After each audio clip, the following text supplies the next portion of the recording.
안녕하십니까. 지난 학기에 이어서 이번 학기에도 또 이렇게 인터넷으로 또 성경 공부를 하게 된 것을 참으로 기쁘게 생각합니다. 여러모로 힘들지만 그래도 또 우리가 또 성경을 통해서 하나님의 말씀을 듣고 또 배우고 또 읽을 때 하나님께서 더 큰 은혜를 우리에게 공급해 주실 줄 믿습니다. 오늘 저와 함께 공부할 것은 요한복음입니다. 요한복음을 통해서 주시는 하나님의 은혜를 귀하게 누리는 그런 시간 될 수 있게 되기를 간절히 소원합니다. 제가 먼저 기도하고 하나님의 말씀이니 또 성령의 조명하심 갖고 함께 공부해 보도록 하겠습니다. 먼저 기도하겠습니다. 하나님 감사합니다. 저희에게 하나님의 말씀을 허락해 주시고 그 말씀을 통해서 우리를 살리시고 구원하시고 영생을 허락해 주시려고 우리에게 이렇게 많은 노력을 해주셨음에 감사드립니다. 오늘 특별히 요한복음을 통해서 성령께서 쓰시고 조명하신 그 말씀을 하나님 함께 살펴보고 또 공부하고자 합니다. 아버지 함께하여 주시옵고 주님이 쓰신 성경, 주님이 쓰신 말씀, 주님께서 깨닫게 하여 주셔서 오늘 모든 사람들이 어디에 있건 성령의 임재 속에서 큰 은혜 받을 수 있도록 인도하여 주시옵소서.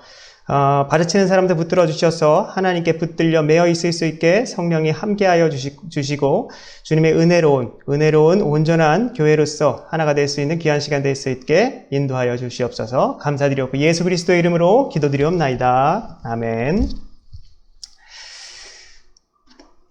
네, 요한복음 개간입니다. 개간인데 오늘 본문도 조금 살피면서 요한이 쓴 복음에서 어떤 내용을 우리에게 알리고자 하는가에 대해서 한번 같이 살펴보도록 하겠습니다.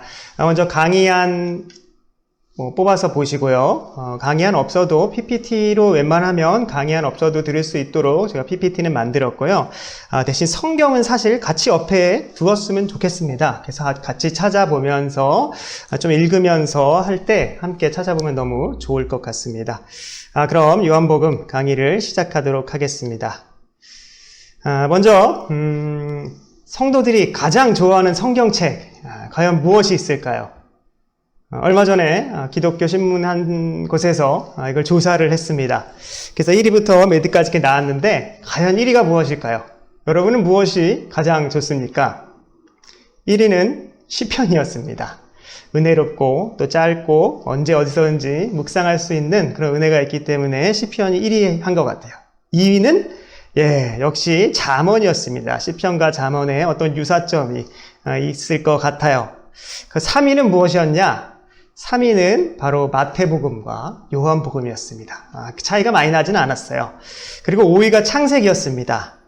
1, 2위를 빼놓고 마태복음과 창세기는 아마 신약의 첫 번째, 또 구약의 첫 번째라서 이렇게 사람들이 좋아하는 성경책으로 꼽지 않았나라고 또 생각이 듭니다. 근데 저희가 보고자 하는 것은 요한복음입니다. 요한복음이 시편과 잠언에 이어서 당당하게 랭크하고 있다는 것이죠.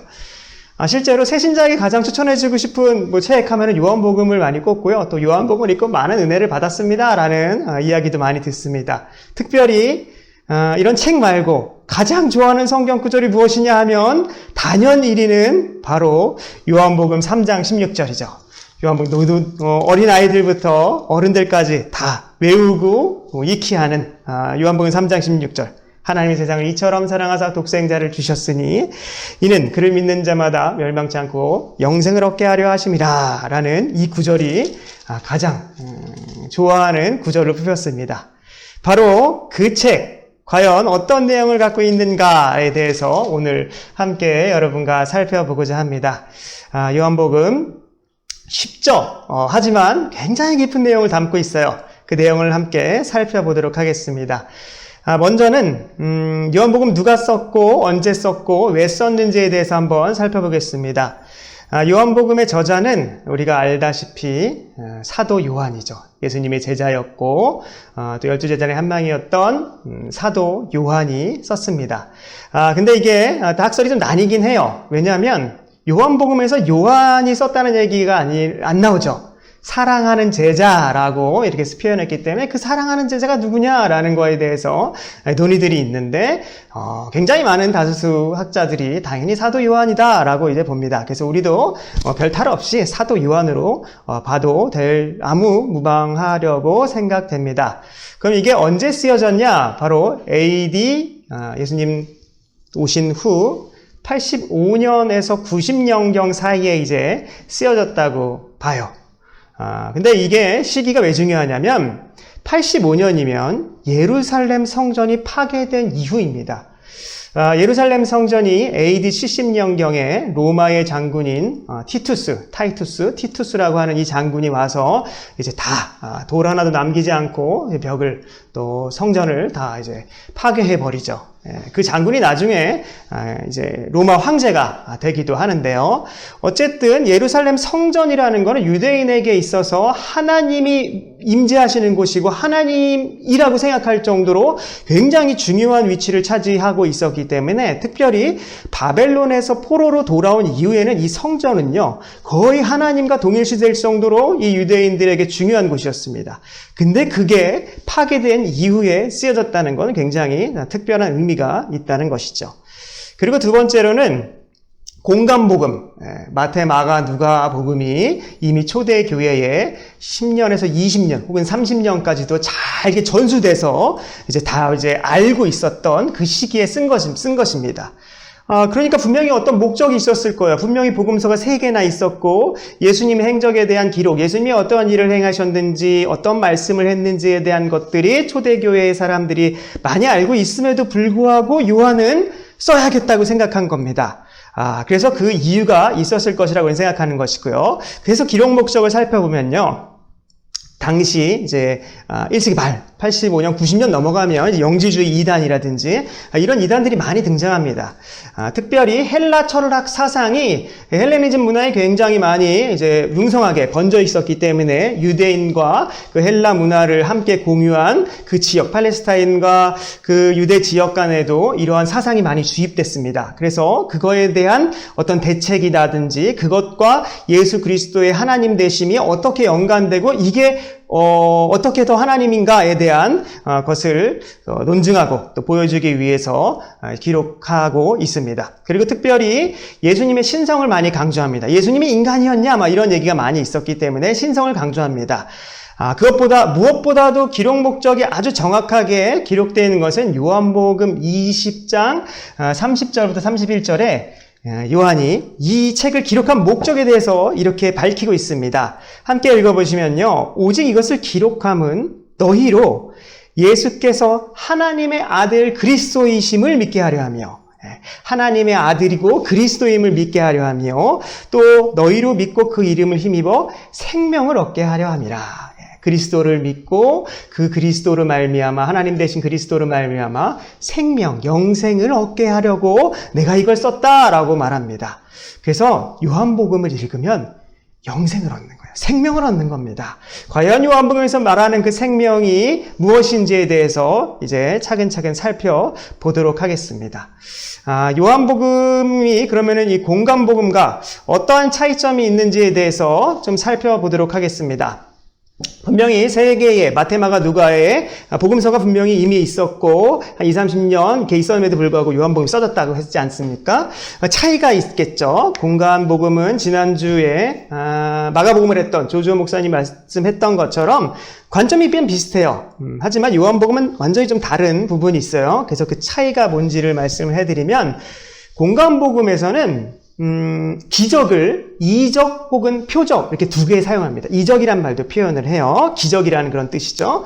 근데 요한복음에서는 이 기적을 오직 표적이라고만 사용합니다. 이건 나중에 굉장히 중요한 의미가 있어요. 표적은 사인이라고 생각하시면 돼요. 이정표. 어떤 가리키는 화살표 이렇게 생각하면 됩니다. 그러니까 요한은 어떤 기적이 일어났을 때 그 기적이 대단하다라는 게 아니라 그 기적은 원래 가르쳐주는 게 있다라는 것을 의미를 두고 썼다는 겁니다. 두 번째는 공감복음에는 비유가 많이 등장하고 예수님께서 비유로 말씀하시거나 또 축기, 그러니까 귀신을 내쫓는 사역이 많이 등장하죠. 그리고 죄인들의 식사가 등장합니다. 그런데 요한복음엔 특이하게도 비유가 안 나오고 중요한 건 축기가 안 나옵니다. 귀신 내쫓는 게 한 번도 나오지 않습니까? 병자를 치유하는 건 등장하지만 귀신을 내쫓는 건 영적인 일임에도 불구하고 안 나온다는 거예요. 특이하죠? 그리고 죄인들과의 식사가 안 나옵니다. 세 번째는 공간복음은 예수님이 어떠한 일을 행하셨는가를 중점으로 썼습니다. 예수님의 행적에 대한 기술이에요. 그런데 요한복음은 그 행적이나 그 말씀의 의미가 무엇이냐라는 것에 중점으로 썼습니다. 의미를 밝히는 거예요. 그러니까 내용이 좀 더 깊겠죠. 그리고 하나님에 대해서 말씀하는 게 공간복음이라면 요한복음은 조금 더 예수님 자신에 대해서 말씀하십니다. 그리고 예수님이 공간복음에서는 하나님 나라, 복음은 사실 하나님 나라에 대한 복음이기 때문에 예수 그리스도로 말미암아 하나님 나라의 복음이기 때문에 하나님 나라에 대해서 많이 말씀하신다면 요한복음은 예수님이 주시는 영생, 하나님 나라에 들어갔으면 우리가 갖는 것, 바로 그 영생이거든요. 그 영생에 대해서 말씀하신다는 겁니다. 그리고 공간복음은 갈릴리에서부터 시작해서 예루살렘으로 오는 그 사역의 이러한 과정을 좀 기록을 하고 있다면 요한복음은요, 유대와 예루살렘에서 중심으로 사역하셨던 그 모습을 기록을 하고 있어요. 그리고 공간복음은 예루살렘에 한 번만 가시는 걸로 기록이 되어 있습니다. 그런데 요한복음에서는 최소 3번 혹은 4번까지도 예수님이 가셨다. 6월절은 3번을 지냈다고 볼 수 있는 구절들이 요한복음에 나타나는 거예요. 그래서 예수님이 3년 반의 공생애를 했다라는 것은 공간복음에서는 드러나지 않아요. 오히려 요한복음에서 6월절을 3번을 지내셨기 때문에 예수님이 3년 반 정도를 사역하셨구나라는 그 증거로 그거를 그렇게 얘기할 수 있는 것은 바로 요한복음 때문에 그렇다는 것입니다. 그래서 아까 요한복음엔 특별하게 이 귀신 내쫓는 사역이 나오지 않는다 그랬는데요. 우리 PPT나 강의안을 보면 제가 중요하게 써놓은 게 있습니다. 요한복음의 귀신 축출 사건이 부재된 것은 예수님의 하나님 되심, 예수님의 신적 사용의 전개 방식이 다르다는 겁니다. 무슨 말이냐면요. 공간복음은 귀신을 점점 축출을 해낸단 말이죠. 그러면서 점진적으로 하나님 나라가 승리하고 하나님 나라가 도래하고 점진적인 승리를 한다는 걸 보여주는 면이 있다면 요한복음은요. 십자가 사건으로 완벽히 단회적으로 세상의 임금을 축출하는 겁니다. 사탄을 축출하는 거죠. 귀신 축출에 머무는 게 아니라 아예 사탄을 이 세상 가운데서 완전히 축출해내는 것. 그래서 사탄에 돌이킬 수 없는 완벽한 패배, 최종적인 패배와 이 하나님의 승리와 영광이 얼마나 크고 드높은 것인지를 극대화하기 위해서 귀신은 축출을 하는 장면이 안 나오고 오히려 십자가를 통해서 완벽한 승리는 굉장히 중요한 요한복음에서 단어입니다. 승리한 것, 그리고 영광을 드러내는 것을 보여주고 있다는 사실입니다. 이게 공간복음과 요한복음의 차이라면 다음으로는 요한복음의 좀 특이성이 있어요. 어떤 면이 좀 특이한지 한번 살펴보겠는데 성경에서 태초에 라고 시작하는 성경이 3권이 있습니다. 바로 태초에 하나님이 천지를 창조하시니라는 창세기가 있고요. 그 다음에 바로 요한이 쓴 요한복음인 1장 1절에 태초에 말씀이 계시니라 라고 요한복음이 있습니다. 그리고 나중에 요한일서에 태초에가 있어요. 그래서 요한은 하나님의 창조를 지금 염두에 두고 요한복음을 지금 기록하고 있다는 것을 우리는 알아야 돼요. 태초에 창세기를 계속 끌고 오는 것입니다. 왜냐하면 예수님이 창조 때 그 하나님이며 그 하나님이 지금 또 어떠한 재창조 사역을 하신다는 것을 이제 알려주기 위해서 태초에를 시작하는 거예요. 그리고 요한이 대단한 게 창세기에 태초에 썼고 요한복음에 태초에 썼고 요한일서에 쓰지 않았습니까? 근데 그 태초로부터 해가지고 어디까지 나아가냐면 요한계시록, 정말 마지막까지 다 다루고 하는 거예요. 그러니까 요한은 태초부터 예수님의 사역이 종말까지 어떻게 이루어지는지를 요한복음과 요한서신과 요한계시록을 통해서 알리고자 하는 것입니다. 어쨌든 요한복음의 특이성은 태초에로 시작하고 있기 때문에 창조를 염두에 두고 있다. 이것을 기억해 두시기 바랍니다. 이따 1장 함께 살펴볼 때 다시 말씀드릴게요. 두 번째는 말씀이라는 단어예요. 말씀이라는 단어가 여기 헬라어로 로고스, 우리가 많이 쓰는 단어인데 로고스라고 그 단어를 사용했습니다. 사실 로고스는 이성 이런 것도 우리는 쓰죠. 이것은 이 말씀 로고스를 사용한 것은요. 당시 헬라 철학을 잘 알고 있었는데 요한이 그것을 이제 차용하고 그것을 이용해서 어떤 걸 설명하려고 했던 것이었어요. 헬라 철학의 특징이 있습니다. 헬라 철학은 인간 세상의 진리를 알기 위해서 몸부림친 게 바로 헬라 철학이었어요. 그래서 인간이 왜 태어났고 어디로 가고 어디서 왔고 내가 무엇을 하며 살며 내가 어디로 가는지에 대한 그 인간의 실존을 알려고 노력을 하다 보니까 변하지 않는 것을 찾아야겠단 말이죠. 그 변하지 않는 것, 시작점이라고 볼 수 있는 그 변하지 않는 것을 찾으려고 하다 보니까 만물의 근원을 연구하기 시작했고 그 만물의 근원이 무엇인가를 계속 찾는 거죠. 그래서 이제 자연주의, 흙이나 물이냐, 불이냐, 이런 것들, 이게 변하지 않는 게 아니냐, 이런 것들을 이제 막 했죠. 그러다가 나중에 이제 플라톤이나 아리스토텔레스라는 이 위대한 철학자들로 인해서 결국에 이성이라는 것을 점점 더 극대화시키게 됩니다. 그래서 그게 이제 그들이 얘기하는 로고스예요. 로고스. 왜냐하면 이성은 예나 지금이나 변하지 않는다는 거예요. 우리가 생각은 하고 있지만 그 이성 자체가 변하진 않는다. 그래서 그 이성, 특별히 신적 이성이 이 세상을 창조했고 이 세상의 질서를 잡았다라고 생각하는 게 헬라 철학이었단 말입니다. 근데 그 신적 이성은 이 땅에는 없는 거예요. 그래서 결국에 플라톤이나 아리스토텔레스나 플라톤은 이데아론이라 해서 땅과 하늘을 구분해버렸단 말입니다. 그래서 하늘의 저기 위에 이데아 세계에만 변하지 않는 게 있고 그것을 우리가 생각할 수 있는 것이 이성이다. 그래서 이성으로 이데아 세계에 도달을 하고 이데아 세계를 알고 이 땅 가운데 펼친다라는 게 이제 이원론적인 플라톤의 어떤 생각이라면 아리스토텔레스는 원인을 계속 찾아 올라가서 제1원인이 바로 변하지 않는 어떤 것인데 그것이 바로 결국에 똑같아요. 이성이에요. 변하지 않는 이성으로 말미암아 어떤 시작점이 있다라는 것입니다. 근데 그 제1원인도 이 세상에 없고 저쪽 마치 이데아 비슷하게 있다는 것입니다. 그래서 결국에는 그것이 바로 로고스라는 개념을 헬라 철학이 사용하고 있었는데 이 요한은 그 로고스, 니네가 말하는 그 로고스가 바로 누구냐? 바로 예수 그리스도야 라는 것을 먼저 선포함으로 요한복음을 시작하고 있다는 것입니다. 그래서 태초에 말씀이 계시니라, 태초에 로고스가 계시니라, 그 말씀이, 그 로고스가 하나님과 함께 계셨으니 그 로고스는 곧 하나님이시라 라고 이렇게 1장 1절에 되어 있는 것입니다. 세 번째는 요한복음이 특이한 건요, 굉장히 영적이에요. 굉장히 영적이고 신학적인 복음서입니다. 삼위일체 하나님, 성령 하나님의 일, 이런 것들에 대해서 아주 많이 그리고 굉장히 깊게 다루고 있고 그뿐만 아니라 예수님의 말씀이 많이 다뤄져 있죠. 그래서 어떤 행적보다는 강의 중심입니다. 예수님의 말씀, 설교와 대화를 중심으로 써 있습니다. 그 다음에 네 번째는 진실로라는 이 표현. 진실로 내가 말하노니, 이 진실로 두 번이나 반복하는 거는 요한복음만의 특징입니다. 진실로는 아멘이에요. 우리가 쓴 아멘. 진실로 아멘 이렇게 얘기하는 거예요. 그 다음에 다섯 번째 특이한 점은 요한은요, 숫자의 어떤 상징성을 좀 많이 생각을 했던 사람인 것 같아요. 그래서 이 요한복음에서는 숫자 7, 완전수인 숫자 7을 중요한 상징으로 많이 사용을 합니다. 이것도 나중에 굉장히 중요한 거예요. 7이라든지 7개의 표적이 나와요. 기적이 7개가 나옵니다. 7개의 표적, 그 다음에 7개의 선언. 이건 나는 뭐뭐이다, 나는 나이다, 이런 얘기인데요. 이건 에고에임이라고 굉장히 또 요한복음에서 중요한 어떤 신학적인 부분인데 이것도 함께 살펴보도록 하겠습니다. 자, 그러면 조금만 더 안으로 들어가서 요한복음이 1장부터 21장까지 있는데 그 1장부터 21장까지의 구조를 한번 개관해 보도록 하겠습니다.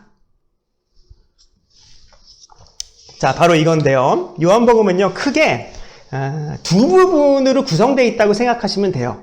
뭐냐면 표적의 책과 영광의 책이다 이렇게 보시면 됩니다. 표적의 책은 표적들, 예수님이 행하신 표적들을 중심으로 어떤 것을 기록한 거예요. 표적들을 중심으로 그 표적을 행하시고 말씀하시고 이거를 기록한 것이고 이게 바로 표적의 책이고 그 다음에 영광의 책은 하나님의 영광이 드러남에 대한 영광의 책 두 가지로 나눠져 있습니다. 그래서 표적의 책은 2장부터 12장까지 7개의 표적으로 기록이 되어 있는 거예요. 그래서 2장부터 12장까지 표적의 책이라면 영광의 책은 13장부터 20장까지인데요. 거기가 영광이 무슨 영광이냐면 결국에 십자가를 얘기하고 있어요. 예수님의 순환, 그리고 십자가에서 죽음, 그리고 부활. 그러니까 예수님의 십자가가 우리는 고통이고 애통함이고 굉장히 슬프고 이렇게 보지만 요한복음은 예수님의 십자가는 승리고 영광이다라고 얘기하고 싶은 겁니다. 그래서 요한복음을 읽고 나면 십자가를 볼 때 우리가 정말 무슨 장례식을 치르는 것처럼 그렇게 우울한 마음이 드는 게 아니라 이게 바로 하나님의 영광이구나라고 기뻐할 수 있는 것, 바로 그것이 요한복음이 추구하고자 하는 바이였습니다. 그래서 이게 바로 2장부터 12장, 표적의 책, 13장부터 20장, 영광의 책 두 부분으로 나눠져 있어요. 그런데 그 앞장인 1장과 그 마지막 장인 21장은 서론과 어떠한 부록처럼 붙어 있는 거라고 생각하시면 되겠습니다. 그래서 1장, 프롤로그라고 했는데, 이 프롤로그 1장에는 보게 볼 텐데, 이제 말씀이 육신이 되거나, 로고스에 대한 찬송하는 시, 예수 그리스도를 찬송하는 그런 말, 그 다음에 세례 요한의 증언, 예수님이 누구신가에 대한 세례 요한의 증언 이렇게 나타나 있고요. 그걸 가지고 이제 예수님이 어떠한 분인가를 소개를 하면 그 예수님이 행한 표적들을 2장부터 12장까지 나타나고, 그 예수님 십자가 사건을 13장에서 20장까지 영광의 책으로 다루는 겁니다. 그리고 사실 21장은 부록이라고 생각하시면 될 것 같아요. 에필로그. 예수님이 사랑하시는 그 제자들에게 예수님이 나중에 하고 싶었던 마지막 말씀 이렇게 해서 따로 붙어 있다고 생각하면 됩니다. 그래서 요한복음이 이렇게 아주 딱 구조가 아주 명확하게 구별이 되어 있습니다. 그래서 표적의 책에서 우리가 좀 살펴봐야 된다는 거는, 그러니까 7이라는 숫자가 중요하다 그랬는데요. 이 표적의 책에 7가지 표적이 등장합니다. 사인이라고 그랬죠. 표적은. 사인은 이정표라고 그랬습니다. 어떤 이정표냐면 하늘을 가리키는 이정표예요. 이게 지금 하나님 나라, 하나님이 계신 곳, 그리고 하나님의 계신 하늘에 대한 표적이, 하늘에 대한 것들을 설명하기 위한 것이 바로 그런 표적입니다. 그래서 헬라 철학이 사실은 하늘과 땅을 많이 나눴잖아요. 그래서 이 요한복음에도 하늘과 땅에 대한 얘기가 계속 구별해서 나와요. 하늘에 속한 자, 땅에 속한 자. 나는 하늘에서 왔고 너희는 땅에 속한 자. 이렇게 했고 하늘과 땅을 나누는데 7가지 표적은 하늘에 대한 표적입니다. 하늘은 무한하고 영생이 있고 굉장히 풍성한 겁니다. 근데 이 하늘의 것을 예수님이 주신다는 것을, 예수님이 그 하늘의 것을 너희에게 베푸신다는 것을 7가지 표적으로 보여주는 겁니다. 그래서 맨 처음 표적이 가나안 혼인잔치에서 물을 포도주로 만드는 그 사건, 2장에 나타나죠. 그 다음에 2장 후에 이제 4장 가면 사마리아 여인하고 대화하시는데, 그 사마리아 여인 끝나고 나서 왕의 신하의 아들을 치유하는 장면이 나옵니다. 거기에 이제 또 한 가지의 표적이 두 번째가 나오고요. 그 다음에 5장 가시면 베데스다 못에서 38년 된 병자를 고치시는 사건이 나오는데, 거기서 표적이 이제 치유하는 표적이 이제 등장합니다. 그리고 6장에 오병이어 표적, 사복음서에 다 기록되어 있는 기적이 거의 없는데 오병이어가 거의 유일하다시피 하는 그런 표적입니다. 오병이어가 나오고요. 그 다음에 6장에 오병이어가 나오면 항상 같이, 복음서에 항상 같이 나오는 기적이 있어요. 그게 바로 무리를 거르심입니다.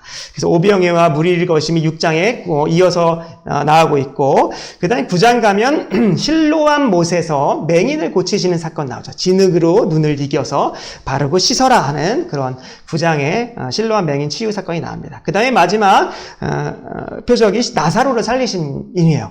이 11장의 이 표적은 죽은 자를 살리신, 생명을 주신 하나님이기 때문에 굉장히 사건이 극대화되고 아주 정말 예수 그리스도 하나님이 되심에 대해서 가장 명확하게 보여주고자 하는 어떠한 극적인 표적입니다. 그래서 이렇게 7개, 가나안 혼인잔치, 왕의 신하이들 치유, 38년 된 병자, 오병이어 무리를 거르심, 실로암 맹인 치유, 나사로를 살리신 사건, 이렇게 7가지 표적을 가지고 이야기가 진행되고 있다는 것을 아시면 되겠고요. 그 다음에 두 번째 요한복음 표적의 책에서 중요한 건요, 7가지 선언이 있다는 것입니다. 여러분이 성경을 보실 때 7가지 표적과 7가지 선언을 항상 옆에다 두시고 보셔야 되는데, 7가지 선언은 나는 나다라는 거예요. 에고에임이, 헬라어는 에고에임입니다. 근데 이 나는 나다가 뭐냐면, 출애굽기 3장 14절은 하나님께서 모세를 떨기나무에서 부르신 사건이에요. 모세가 떨기나무를 봤습니다. 불타는 떨기나무를 봤는데 불에 타지 않는 거죠. 그래서 가까이 갔습니다. 그때 하나님께서 신을 벗으라. 여긴 거룩한 곳이니 내 신을 벗으라 합니다. 신을 벗죠. 그때 이제 이렇게 대화를 하면서 누구십니까? 라고 했을 때, 당신 누구십니까? 했을 때 하나님이 나는 스스로 있는 자다 라고 얘기를 했어요. 나는 스스로 있는 자다. 사실 이거는 우리가 성경으로 의역을 한 거고요.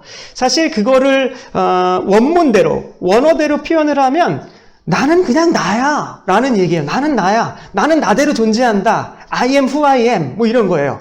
그러니까 나는 뭐 원래부터 있었고 나중에도 있고 오메가 알파 오메가 되시 계속 있으신 분이 그러니까 설명하는 게 나는 나도로 있는 거야 라는 거죠. 그러니까 스스로 있는 자 인간 아니 어떤 피조물도 스스로 존재할 수 없거든요. 누군가 기대어서 나옵니다. 우리 부모님을 기대어서 나올 수도 있고요. 일반적인 삶을 살 때도 누구를 기대어서 살아갑니다. 사람을 기대할 수도 있고 돈을 기대할 수도 있고 명예를 기대할 수도 있고 어떤 것을 기대어 살아가는 게 바로 인간이라면 하나님은 그 아무것도 없이 그 존재 그대로 원래부터 계시고 끝까지 계신 분, 영원히 계신 분. 그냥 그게 바로 출애굽기 3장 14절에 나타난 나는 스스로 있는 자다라는 그 명칭이었어요. 그리고 그 명칭을 줄인 게 바로 여호와, 야훼입니다. 모음이 없어요. 그래서 사실은 진짜 발음은 모르지만 야흐웨 아니면 여호와라고 할 수 있는 그 단어인데 그 단어가 히브리어인데 이 히브리어가 이제 신약으로 헬라어로 오면서 에고 에이미로 쓰였습니다. 그래서 에고 에이미는 나는 나야 라는 그 스스로 있는 자에 대한 얘기예요. 근데 예수님이 강해를 하시면서 7번을 이 에고 에이미를 쓰세요. 나는 스스로 있는 자다. 나는 나야. 라는 것을 7번을 하시는데, 먼저 6장 35절에 오병이어 사건에서 강해를 하시면서 뭐라 그러시냐면, 나는 생명의 떡이다. 라고 말씀합니다. 나중에 이게 좀 구체적으로 살펴볼 거예요.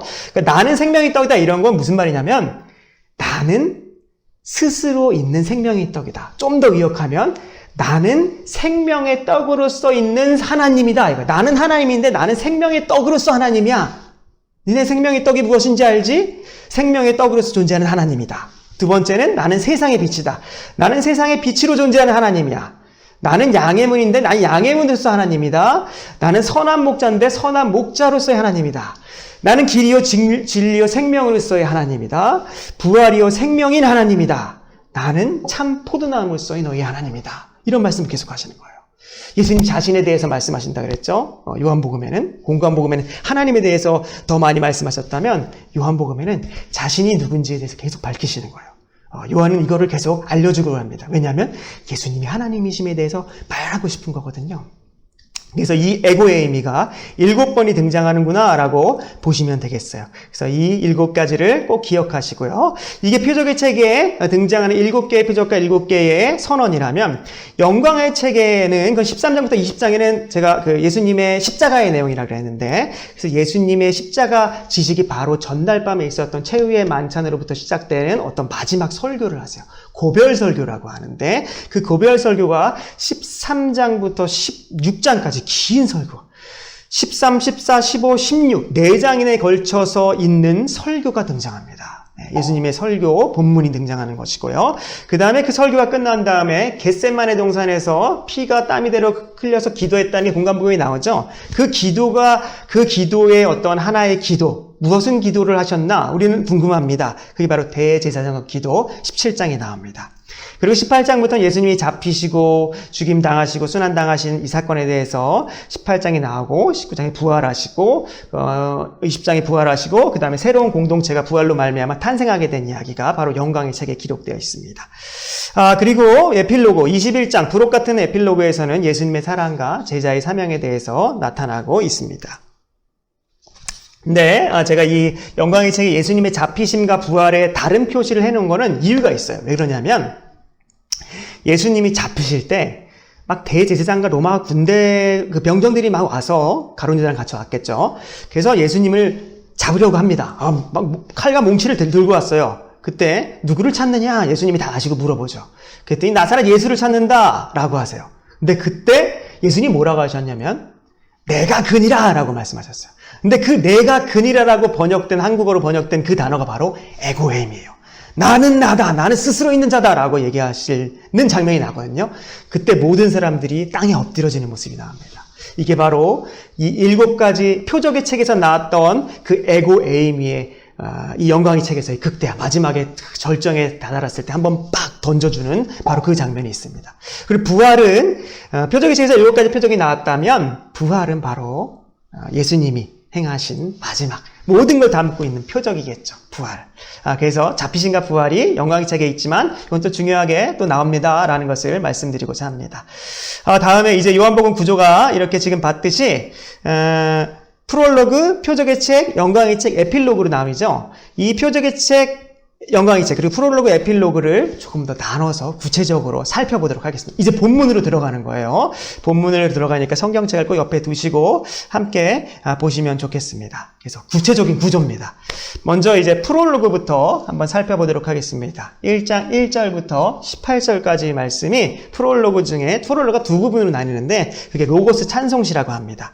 1장 1절부터 18절까지인데 서론이니까 조금만 한번 같이 읽어보도록 하겠습니다.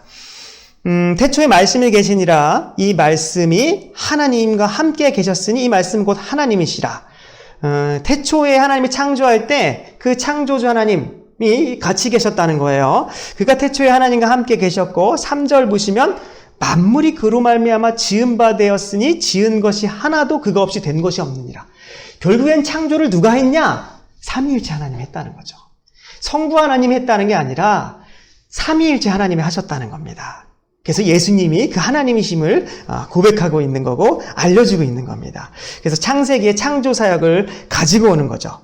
그래서 그 안에 생명이 있었으니 이 생명은 사람들의 빛이라. 빛이 있으라 하나님 말씀하셨죠. 1장에서 창세기 1장에서 빛이 어둠에 빛이 돼 어둠에 깨닫지 못하더라. 빛 얘기가 나와요. 3절부터 9절까지.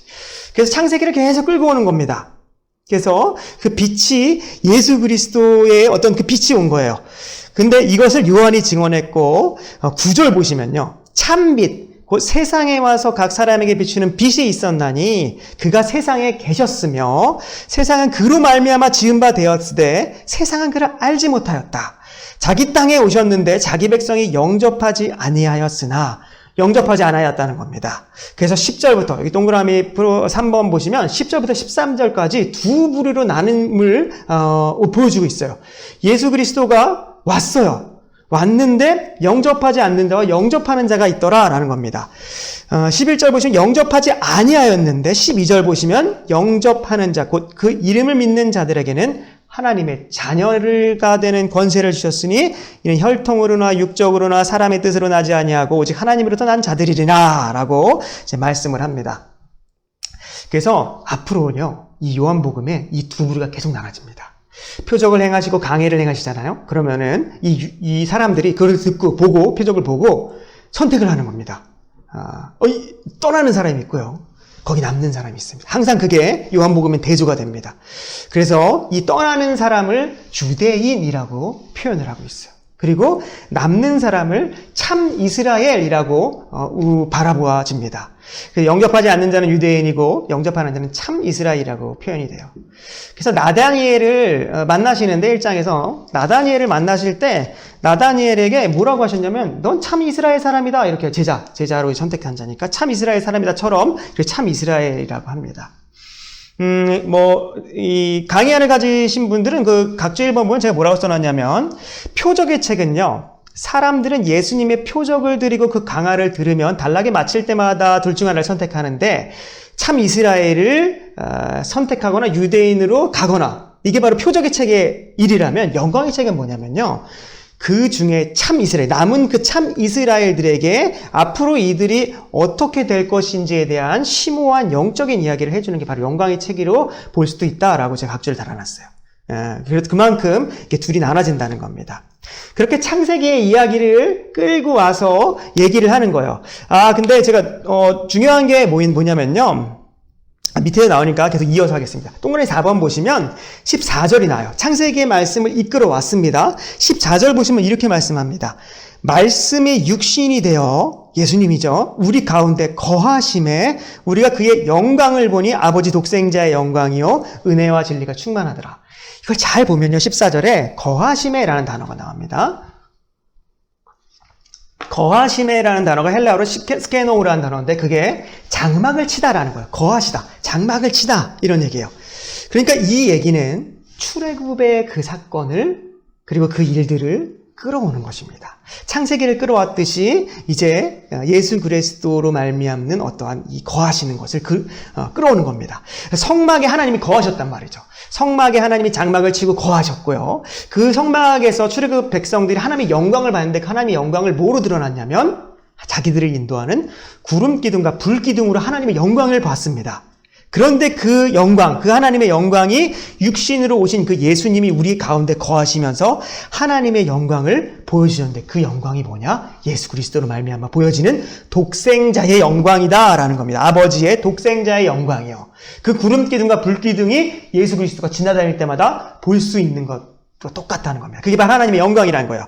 독생자라고 하니까 우리는 독자, 하나밖에 없는 아들 이라고 생각을, 외아들 이런 느낌이 있지만 독생자라는 건요 사실 모노게네스라는 단어인데 물론 그 외아들이라는 단어의 뜻도 있습니다. 그런데 더 중요한 뜻은 독종자예요. 독종자, 그러니까 같은 종류인데 하나밖에 없다는 거예요. 같은 종류가 하나밖에 없는 자. 그래서 결국에 이 독생자는 그냥 하나님이란 얘기예요. 아버지와 같은 하나님, 그 독종자. 그래서 아버지의 독생자의 영광이요. 아버지 하나님의 영광이 예수 그리스도가 이 땅에 거하심을 알면 지금 드러나고 있는 것이구나라는 것을 찬양하고 있는 것입니다. 그래서 이 서론부터 굉장히 깊은 심오한 내용을 다루고 있다는 것입니다. 그게 바로 이게 1장 1절부터 18절까지의 말씀이에요. 그래서 마지막 18절 보면 이렇게 말씀합니다. 본래 하나님을 본 사람이 없으되 아버지 품속에 있는 독생하신 하나님, 독종자죠. 독생하신 하나님이 이 땅에 나타내셨느니라 라고 이제 로고스 찬송시를 마치는 것입니다. 그 다음에 프롤로그의 두 번째는 19절부터 51절인데요. 19절부터 51절에는 뭐 세례 요한이 나와서 어떤 것들 증거하고 또 다른 사람들도 나옵니다. 다른 사람들이 나와서 예수님에 대해서 이렇게 증거를 하는데 예수님에 대한 그 증거를 7가지 다른 직책으로 설명을 해요. 단어를 씁니다. 그것만 보시면, 그거를 좀 잘 보시면 될 것 같아요. 먼저 21절 보시면 세례 요한한테 다른 사람들이 네가 엘리야냐 누구냐 뭐 그 선지자냐 묻습니다. 세례 요한이 내가 그 선지자 아니고 그 선지자는 올 거다 이렇게 얘기를 하는 건데 여기서 중요한 건 그 선지자예요. 그 선지자. 이 그 선지자라는 말은 바로 신명기 18장 15절에 모세가 거의 마지막 사역을 할 때 나와 같은 선지자가 와서 구원을 먼저는 하나님 나라를 이루게 될 거다라는 그 말씀을 해요. 하나님께서 이제 하라고 하신 거죠. 그래서 그 선지자라는 것은 출애굽 백성부터 이 요한복음이 있는 때까지, 예수 그리스도가 오실 때까지 계속 그 선지자를 기다린 거예요. 이스라엘 백성들은요. 그러니까 그 선지자, 사실은 메시아죠. 그 선지자냐라는 거예요. 근데 예수님이 그 선지자라는 말씀을 지금 써놓는 거고요. 두 번째는 29절에 보면 세례 요한이 말하는 겁니다. 저기 가는 하나님의 어린 양을 보라. 하나님의 어린 양이라는 말이 나오고요. 34절 보시면 하나님의 아들이심을 내가 성령이, 그러니까 하나님이 세례 요한에게 세례를 베풀 때 만약에 성령이 누구 위에 머무는 것을 보면 그가 바로 하나님의 아들임을 증언하라 했는데 바로 그걸 본 거죠. 세례 요한이 예수님께 세례를 베푸니까 성령이 머리 위에 임했어요. 하늘에 임했어요. 그래서 그걸 보고 하나님의 아들이라고 해서 하나님의 아들이라는 표현을 씁니다. 38절 보시면 랍비라는 단어가 나오죠. 선생님, 가르치는 사람, 랍비라는 단어가 나오고요. 41절에 보시면 내가 봤다, 메시아다. 내가 그리스도를 만난 것 같아. 메시아, 그리스도를 나옵니다. 그리고 49절 보시면 나다니엘이 고백을 하는 거죠. 당신은 하나님의 아들이시오. 당신은 하나님의 임금, 하나님의 이스라엘의 임금, 이스라엘의 왕. 이스라엘 임금이라고 표현이 나옵니다. 그 마지막 51절에 하나님의 사자들이 인자 위에 오르락내리락. 인자. 예수님 자신을 가리키는 겁니다. 그래서 이렇게 7가지 다른 직책을 말하는 건데 이게 바로 45절에 나사렛 예수가 바로 이런 직책을 갖는 사람이다 라는 겁니다. 그래서 이 직책만 가지고도요 나사렛 예수님이 과연 어떠한 본질을 갖고 계신 분인지에 대해서 말씀할 수 있어요. 그래서 제가 보면 하나님이 말씀하신 그 선지자로서 인자, 온전한 인간이며 또 이스라엘의 선생이시며 또 메시아 되시며 이스라엘의 왕이시고 세상 죄를 위해 죽으신 하나님의 어린 양이신 하나님의 아들이십니다 라고 이렇게 표현을 할 수 있는 겁니다. 강의 안에 제가 적어놨으니까 나중에 다시 한번 보시고요. 이제 드디어 표적의 책으로 넘어가도록 하겠습니다. 프롤로그가 끝났고 표적의 책, 본론이죠. 2장부터 12장까지 이제 표적의 책입니다. 표적의 책이 굉장히 특별하게 시작돼요. 본론 시작. 2장 1절 보시면 사흘째 되던 날이라고 시작됩니다. 사흘째 되던 날. 이게 창조의 7일 구절을 요한이 지금 갖고 오는 건데요. 1장 1절에 태초에라고 시작했죠. 1일입니다. 1장 29절 보시면 이튿날 해서 이튿날 두 번째 날인 거죠. 35절 보면 이튿날 하고 있습니다. 세 번째 날이 된 겁니다. 43절 보면 1장 43절에 이튿날 또 나옵니다. 성경으로 다시 확인해 보세요. 4일째가 된 겁니다. 그리고 나서 4일 이후에 4일째 되던 날 3일을 더해보세요. 7일이 되는 겁니다. 창조의 그 7일의 구조를 갖고 와서 설명을 하는 거죠. 왜 7일의 구조를 갖고 왔냐? 하나님이 7일 동안 이 세상을 다 창조하시고 하나님의 통치 사역의 섭리가 시작됐거든요. 예수님도 이제 로고스 창성시가 끝나고 이제 본론으로 들어오면서 하나님이신 예수님이 하늘의 통치를 이 땅에서 통치하시는 그 섭리의 일을 시작하신다라는 것을 알려주고자 하는 것입니다. 그래서 예수 그리스도의 이것은 창조주 되신 뿐만 아니라 구속의 일을 하실 거기 때문에 구속주로서의 그리스도의 구원 사역의 새 창조의 의미를 밝히는 거예요. 그래서 예수님은요, 분명히 창조주시고 구속자세요. 근데 이 구원이라는 거는 그냥 떨어진 것을 올려놓는 게 정도가 아니에요. 새 창조를 하시는 겁니다. 그래서 창조의 능력이 있는 분이 구원을 하실 수 있다는 것을 이 창세기를 끌고 옴으로써 영적인 이야기를 하는 게 바로 요한복음입니다. 그래서 예수 그리스도가 이제 새 창조의 일을 하신다라는 것을 시작하는 겁니다. 그 본론 시작할 때. 그래서 이 본론의 시작을 보면 2장부터 4장까지와 5장부터 이제 또 뒤로 나눠지는데, 먼저 2장부터 4장까지는요, 이스라엘들이 중요하다 생각하는, 떠올리는 4가지를 배경을 하고 있습니다. 그 배경이 뭐냐면 결혼, 성전, 랍비, 우물입니다. 이거를 기억하면 요한복음 21장까지 있지만 머릿속에 쏙 이렇게 들어옵니다. 결혼, 성전, 랍비, 우물이에요. 보시면요, 결혼은 2장에 나오는 거예요. 가나의 혼인잔치. 우리가 알죠. 성전은 2장 혼인잔치 뒤에 성전에 대해서 정화하는 장면, 성전 파괴라고 했는데 이게 이제 2장에 나오는 겁니다. 그 다음에 랍비, 유대인들이 선생, 그 랍비를 굉장히 중요하게 생각했거든요. 그 랍비의 대표자인 니고데모가 나오고 우물에서 사마리아 여인이 나오는 겁니다. 그래서 이 배경을, 결혼, 성전, 랍비, 우물을 기억하시면 그때 무슨 내용이 있었다라는 것을 여러분들이 기억하기가 쉽습니다. 그래서 그 내용을 한번 살펴보겠어요.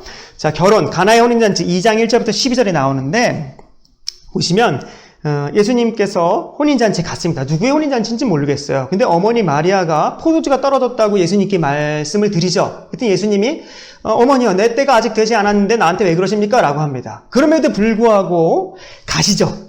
가서 기적을 일으키시게 됩니다.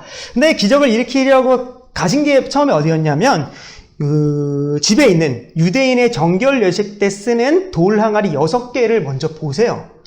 정결 예식 때 쓰는 6개의 항아리를 봤는데 거기가 비어있는 겁니다. 정결 예식은 유대인들이 부정하고 정결을 굉장히 나눴단 말이죠. 레위기를 통해서. 그때 어디에 들어갔다 어디 나갔다 들어오면 손을 씻는다거나 아니면 그릇을 닦는다거나 이렇게 해서 이제 정결한 것을 만드는 건데, 그 정결 예식 때 쓰는 항아리가 비어있는 거예요. 무슨 말이냐면 율법은 선한 거고 하나님께서 지켜야 되는 건데 지킬 수가 없는 거예요. 텅 비어버린 겁니다. 완전히 그 정결 예식에 쓰는 그 율법의 내용들이 텅 비어 있는 거예요. 하나를 지키지 않았다는 겁니다. 이게 사실 인간의 실존이에요. 아무리 율법이 중요하고 율법이 선하고 하나님을 닮아가서 율법으로 내가 구원을 이루겠다 해도 비어 있을 수밖에 없는 게 인간입니다. 이게 죄된 인간의 실존이라는 거예요. 근데 그 죄된 인간의 실존에 예수님이 은혜를 부으시죠. 그래서 갖다 물을 부어라. 물을 채웁니다. 이게 은혜가 아니죠. 물을 채우니까 어떻게 됩니까? 그게 포도주로 변했습니다.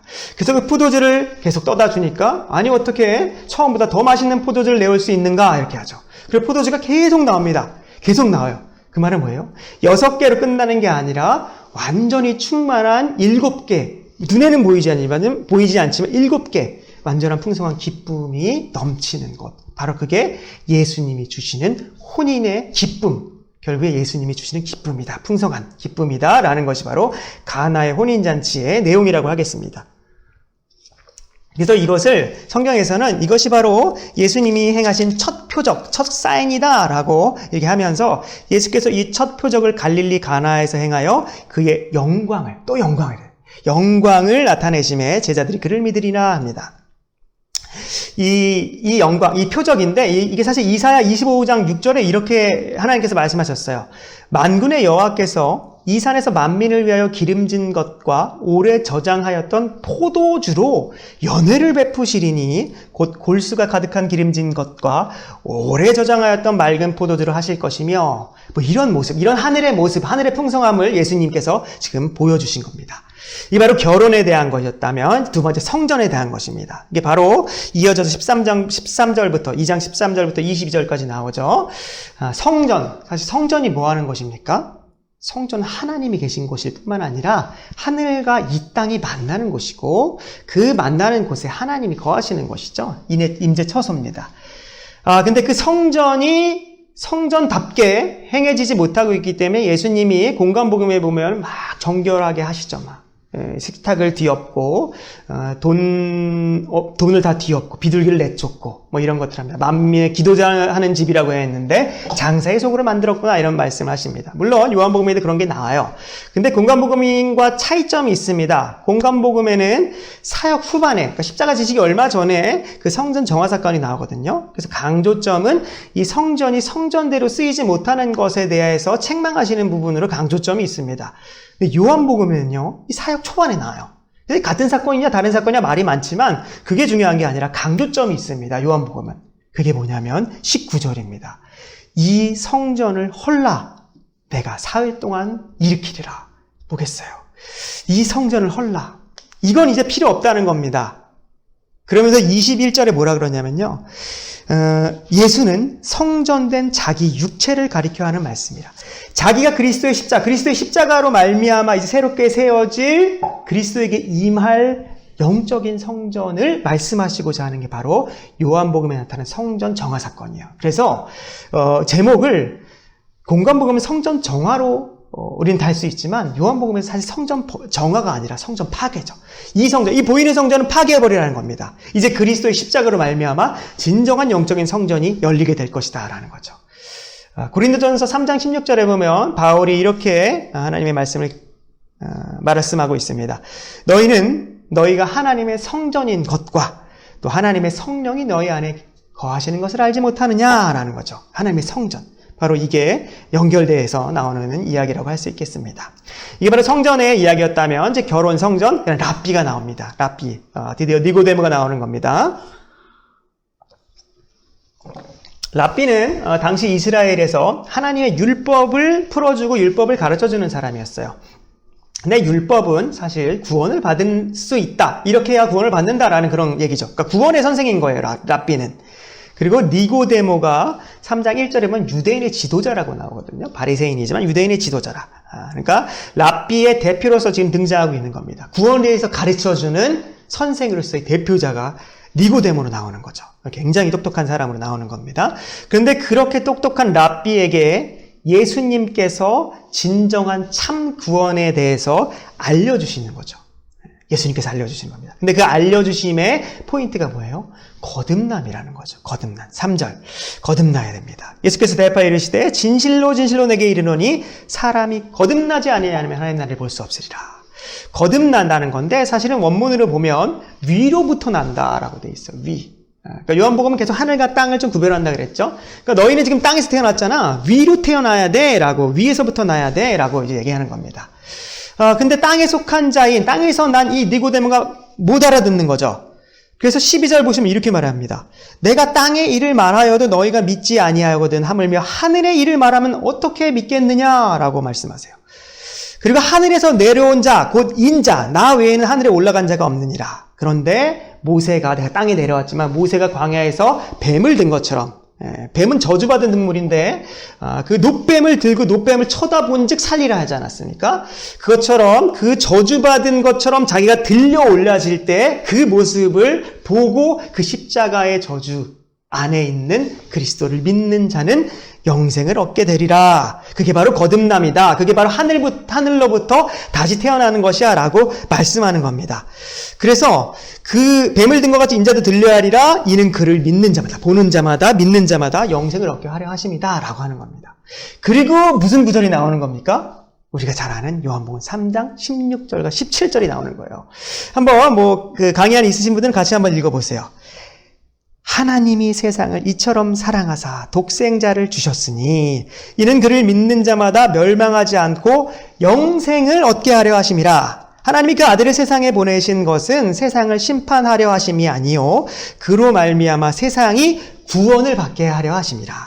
구원과 영생, 랍비가 얘기하는 거거든요. 원래 그거에 대해서 정확하게 십자가를 영접해야지만 위로부터 거듭날 수 있다고 예수님께서 말씀하시는 거고, 그것이 내가 줄 것이다 라고 말씀하시는 겁니다. 이게 랍비에 해당되는 얘기였어요.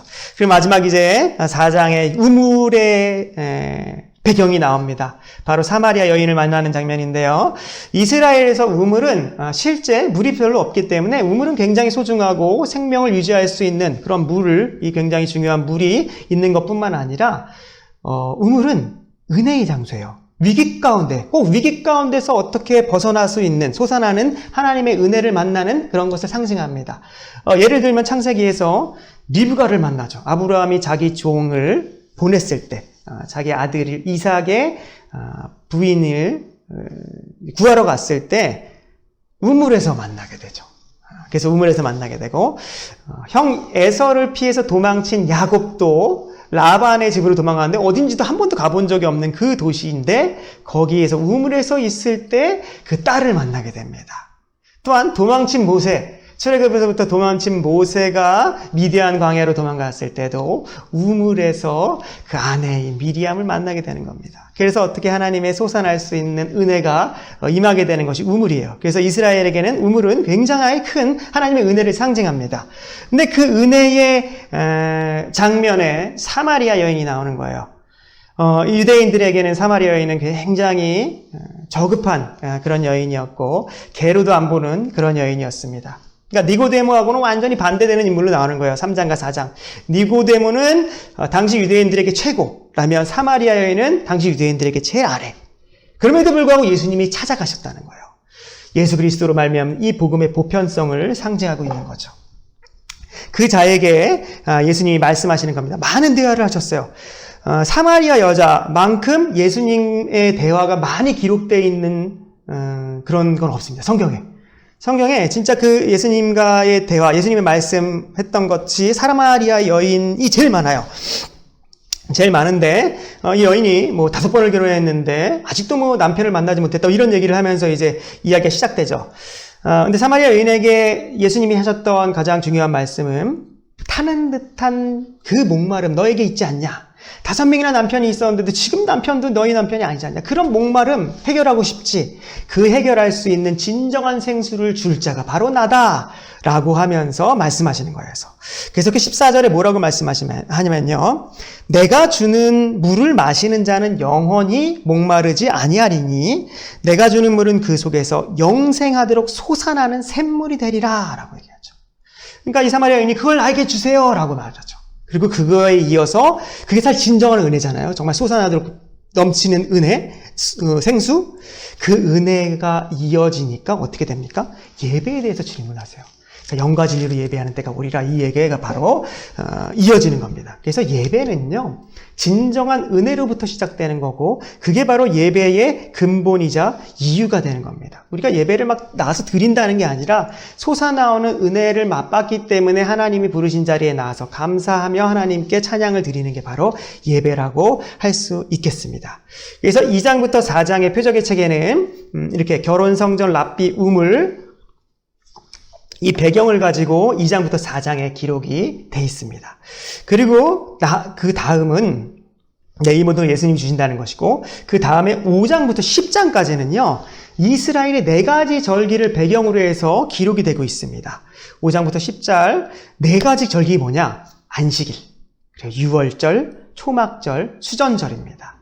물론 수전절 같은 경우는 모세오경에 있었던 절기는 아니에요. 나중에 설명을 해드리겠지만 어쨌든 안식일, 유월절, 초막절, 수전절을 배경으로 예수님이 의미를 풀어내고 있는데요. 한번 그것을 보도록 하겠습니다.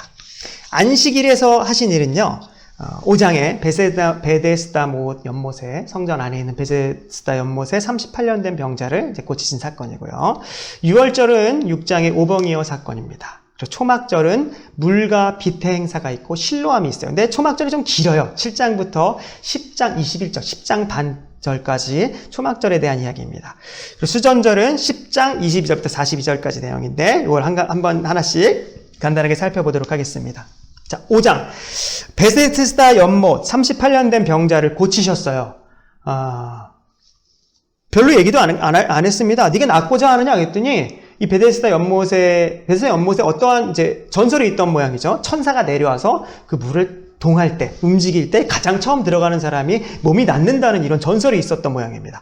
그래서 많은 병자들이 거기 있었는데 이 베데스다 못에 38년 된 병자는 몸을 움직일 수가 없는 너무나 힘든 그런 병자죠. 그러니까 자기가 들어가기 전에 이미 많은 사람들이 먼저 들어가기 때문에 자기는 들어갈 수가 없습니다. 고침받을 수가 없습니다. 이런 불평을 하는 거죠. 근데 예수님이 다른 기적들 행할 땐 믿음이 있는 걸 보시거나 어떻게 해라라고 하거나 무엇을 행하는 걸 보고 고쳐주시거나 이러는데 이 38년 된 병자는 바로 그냥 야 일어나 내 자리를 들고 걸어가라 이렇게 말씀하시니까 그냥 정말 걸어가요. 아무것도 요구하지 않으시고 그냥 그렇게 일어나 걸어가라 라고 바로 고치셨어요. 안식일에 고치신 겁니다. 여러분이 성경을 많이 이제 복음서나 이런 것들 보시면 안식일에 고치실 때 특징이 있어요. 안식일이 아닐 때 고치시는 때는 무엇인가 귀신 내쫓을 때도 그랬고 무엇인가 좀 보세요. 믿음도 보시고 딴 것도 이렇게 조건들을 보십니다. 근데 안식일에 고치실 때는요. 그냥 고치세요. 안식일에는.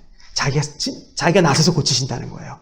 자, 이게 안식일에 고쳤기 때문에 문제가 발생했는데, 일단 안식일에 고친 거가, 안식일에 고쳤다고 이제 유대인들이 막 뭐라고 하는 거죠. 안식일에 하지 말아야 될 일을 했다라고 막 이제 비난을 가하는 겁니다. 그때 예수님이 17절에 뭐라고 얘기하시냐면요. 예수님이 그들에게 이르시되, 내 아버지께서 이제까지 일하시니 나도 일한다. 안식일에 대한 표적이에요. 내 아버지께서 일하시니 나도 일한다. 안식의 의미에 대해서 우리가 생각할 수 있는 말씀입니다. 아버지가요, 창세기에 7일 동안 하나님이 천지를 창조하시고 7일째 되는 날 안식하셨어요. 그리고 계속 그 안식일을 거룩하게 여기고 안식하라 하셨습니다. 근데 안식은요, 뭐냐면 하나님이 안식하게 해주는 거예요. 우리가 무엇을 안 하는 게 안식이 아니라 하나님이 안식을 누리게 해주는 걸 내가 누릴 수 있는 자가 되는 게 안식이라는 겁니다. 그래서 안식일의 주인은 하나님이다. 내가 안식일의 주인이다. 인자가 안식일의 주인이야. 하나님이 안식일의 주인이라는 겁니다. 그래서 우리는 안식을 향해서 걸어가고 있는 겁니다. 안식을 향해서 걸어가고 있다는 건 하나님 안에서 내가 온전히 거하는 걸 의미해요. 하나님이 베풀어 주시는 그 안식의 상태를 내가 누릴 수 있는 자가 되는 것. 그건 믿음과 관련이 있겠죠. 그게 바로 안식입니다. 그래서 예수님이 안식일에는 아무것도 요구하지 않으시고 그냥 일을 하시는 겁니다. 그래서 내 아버지께서 일하시니 나도 일하신다. 아버지께서는 안식을 주기 위해서 일하시는 겁니다. 근데 유대인들이 이것을 모르기 때문에 안식일의 어떤 형식적인 의미, 안 하는 것, 무엇을 하지 않는 것, 무엇을 사먹지 않는 것, 돈을 쓰지 않는 것, 이런 것들에만 가지고 있다 보니까 유대인들이 분노하는 거죠. 그리고 심지어 아버지라고 얘기하는 적은 예수님이 처음 보는 거죠. 아니, 어떻게 하나님께 아버지라고 얘기를 할 수 있겠어요? 사람이. 그래서 분노하고 예수님에 대한 거부감을 이제 표현하게 됩니다. 굉장히 거부하면서 뭐라 그러냐면 유대인들이 예수를 죽이고자 하는 충동을 가지게 되는 사건이 되죠. 이렇게 거부를 하자 참 이스라엘에게 주는 메시지가 뒤에 이어집니다. 그게 바로 19절부터 끝까지 5장 끝까지 뭐가 이어지냐면 아버지께서 주시는 아들의 권한 19절부터 29절까지 아버지께서 아들에게 어떤 권한을 주셨는지에 대해서 그러니까 유대인들과 참 이스라엘이 나눠진다 그랬죠. 표적을 봤습니다. 안식일에 대한 표적을 봤어요. 근데 유대인들은 자기네들은 예수님을 무시하고 거부합니다. 참 이스라엘은 남았어요. 그게 이제 38년 된 병자 혼자 남은 걸로 이제 기록이 되는 거예요. 굉장히 외롭게 기록이 됩니다. 막 출교도 당하고 막 그런 것들이 이제 나중에 그 모습들이 나오는데 그거에 대해서 계속 뭔가 이제 남은 자들에게 대한 어떤 위로함을 선포하시는데 그것이 바로 아버지가 주시는 아들의 권한에 대해서 19절에서 29절까지 말하고 그 다음에 예수를 믿게 하는 증언에 대해서 30절부터 47절까지 이제 얘기를 합니다. 증언이 뭐가 있냐면요. 33절부터 35절에 세례 요한의 증언이 나와요. 그 다음에 36절에 예수님이 네가 세례 요한의 그 증언을 못 믿겠다면 내가 하는 그 일이 증언이다. 내가 그리스도, 그러니까 하나님의 아들됨이 증언이다라고 36절에 나옵니다. 그리고 세 번째는 아버지께서 친히 증언하신다라고 말씀하세요. 그 음성을 듣지 못하였느냐? 그 음성을 듣지 못하였고 그 형상을 보지 못하였으면 그 말씀이 너희에 거하지 못하나니 이는 보내신 자를 믿지 아니하니라. 아버지께서 나를 증언하셨다라는 게 37절에 나옵니다. 그리고 성경 또한 나를 증언하고 있다. 그래서 너희가 성경에서 영생을 얻는 줄 알고 성경을 연구하거니와 그 성경이 내게 대해서 증언하고 있거니와 너희는 영생을 얻기 위하여 내게 오지 않는구나 하면서 남은 자들에게, 남은 이 참 이스라엘들에게 아들의 권한과 예수를 믿게 하는 증언을 알려주시는 거죠. 이게 바로 안식일에 대한 이야기라면 6월절로 넘어갑니다. 6장의 배경은 6월절이에요. 6월절이 다가오니까 이제 어떤 일이 일어나는데 오병이어 사건이 일어나는 거죠. 오병이어 사건은 알다시피 다른 복음서에서도 어떤 빈들이나 광야, 빈들에서 이제 사람들 5,000명을 먹이시는 사건인데 이것은 바로 출애굽에서 6월절을 통해서 출애굽으로 갔죠. 그때 광야에서 하나님이 먹이셨다는 것을 상기시키는 겁니다. 하나님이 먹이셨죠. 만나로 먹이셨단 말입니다. 하나님의 떡으로 먹이셨어요. 그래서 뭐 다른 복음서에서는 빈들에서, 요한복음은 안 나오는데 빈들이라고 나와요. 에레모스. 이 광야거든요, 사실. 에레모스, 빈들, 광야에서 오병이어를 통해 떡을 먹이시고 빵을 먹이시는 것을 나오는 거예요. 그러니까 이게 출애굽의 그 생각을 갖게 하면서 바로 그 떡을 준 사람이 하나님인데 그게 바로 나야 라는 것을 얘기하고 싶은 겁니다. 그래서 예수님이 그 떡에 대해서 풀어주시는 말씀이 22절부터 25절에 생명의 떡 강화라고 나오는 겁니다. 생명의 떡 강화의 의미를 풀어주시는데 여기에 아까 말씀드린 에고의 의미, 나는 스스로 있는 자가 나오는 거예요. 내가 바로 하나님인데 내가 생명의 떡으로서 존재하는 하나님이다. 그래서 내게 오는 자는 결코 줄이지 않을 것이요 나를 믿는 자는 영원히 목마르지 아니하리라 라고 말씀을 하는 겁니다. 그래서 내가 생명의 떡이야, 나를 먹어야 돼 말씀하세요. 그런데 이 말씀이 계속 길죠. 59절까지 있으니까 굉장히 길죠. 계속 깊이 들어갑니다. 얼마나 깊이 들어가냐면요. 51절부터 보시면 51절 나는 하늘에서 내려온 살아있는 떡이야.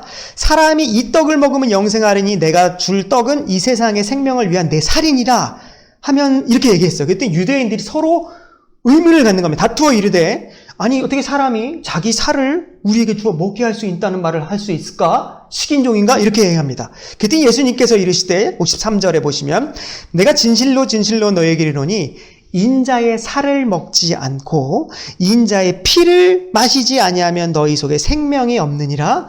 내 살을 먹고 내 피를 마시는 자는 영생을 가졌고 마지막 날에 내가 그를 다시 살리리니 내 살은 참된 양식이요 내 피는 참된 음료로다 라고 말씀하세요.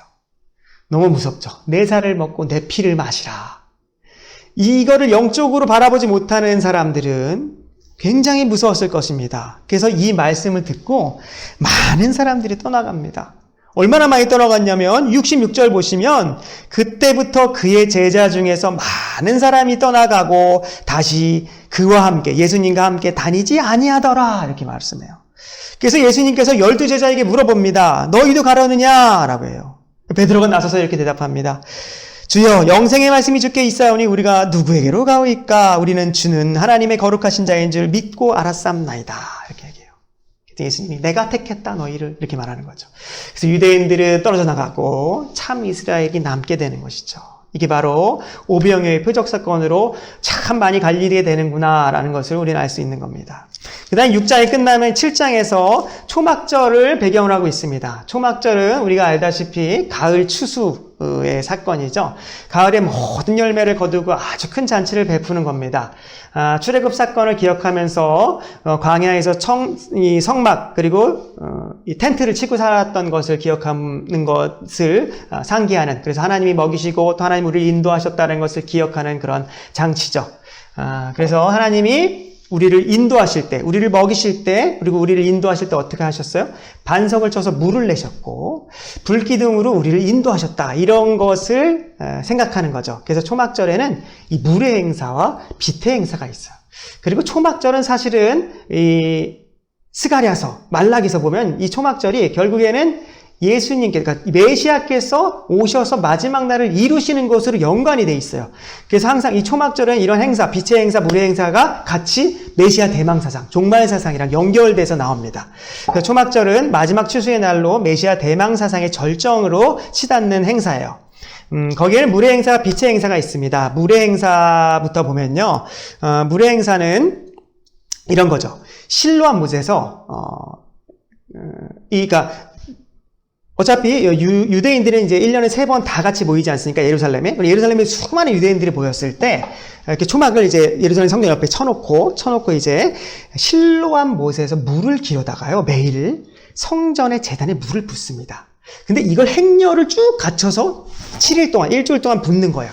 매일 이렇게 대제사장이 물을 한 바가지를 떠다가 맨 앞에 갑니다. 그럼 뒤에 유대인들이 쭉 이렇게 차례대로 쭉 서서 그거를 따라가는 거예요. 그러면서 제단에 물을 부으면서 하나님을 생각하는 것이죠. 그래서 그 물을 부으면서 하나님이 먹이셨던 거, 반삭을 쳐서 우리에게 물을 주셨던 것도 기억하지만 예수님이 그 메시아가 다시 오심으로 말미암아 그 메시아가 온 세상을 다스리게 되는 것을 상징하는 행사였어요. 그래서 이렇게 7일 동안 하는데 마지막 7일째 되는 날은 7번을 부어요. 그럼 그 제단이 얼마나 물이 넘치겠어요? 그 물이 넘침을 통해서 뭘 보여주냐면 하나님의 은혜가 이제 메시아가 다시 와서 이 이스라엘의 이 은혜가 세상에 완전히 넘쳐서 이 세상을 다스리게 될 거다. 이스라엘이 다 통치하게 될 거다라는 걸 상징하는 거예요. 그래서 메시아를 기다리는 거죠. 그렇게 마지막 날 7번을 보서 물이 펄펄 넘치고 있을 때 예수님께서 7장 37절 39절 7장 37절부터 39절에 이렇게 말씀하신 거예요. 명절 끝날, 7째 날이니까, 명절 끝날, 큰 날에 예수께서 서서 외쳐 이르시되, 물이 컬컬 넘치는데 서서 외쳐 이르시되, 누구든지 목마르거든 내게로 와서 마시라. 반석을 치셔서 물을 주셨던 그걸 생각하는 거예요. 누구든지 목마르거든 내게로 와서 마셔라. 나를 믿는 자는 성경의 이름과 같이 그 배에서 생수의 강이 흘러나오리라 하시니, 이는 그를 믿는 자들이 받을 성령을 가르쳐 하신 말씀이다. 예수께서 아직 영광을 받지 않으셨으므로 성령이 아직 그들에게 계시지는 않더라라고 하는 겁니다. 어쨌든 예수님께서 나에게 나를 마시라는 거예요, 사실. 나를 믿으라는 거죠. 내가 물을 줄 사람이야. 그 물이 나중에 성령으로 임하게 된다는 것입니다. 그래서 나중에 성령이 우리에게만 임하는 게 아니라 이스라엘에게만 있는 게 아니라 유대에만 있는 게 아니라 유대와 사마리아와 땅끝까지 이르게 된다는 게 이제 펼쳐지는 거죠. 이게 바로 물의 행사라면 빛의 행사가 있어요. 빛은 이제 불기둥으로 인도하신 것을 상징한다 그랬죠. 그것을 생각하는 건데 초막절 마지막 날 해질 무렵 이 여인의 뜰 네 구퉁이에 5m나 되는 10규빗 5m나 되는 큰 등대를 밝힙니다. 그 등대에도 뭐 아주 굉장히 많은 촛불들 그리고 큰 성화 같은 것들이 있는 겁니다. 굉장히 높은 큰 등대를 밝혀요. 그 등대가 얼마나 밝았냐면 요세푸스라는 그 역사가가 기록하기는 모든 그 예루살렘 성내의 집들이 다 보일 수 있는 밝기였다고 해요.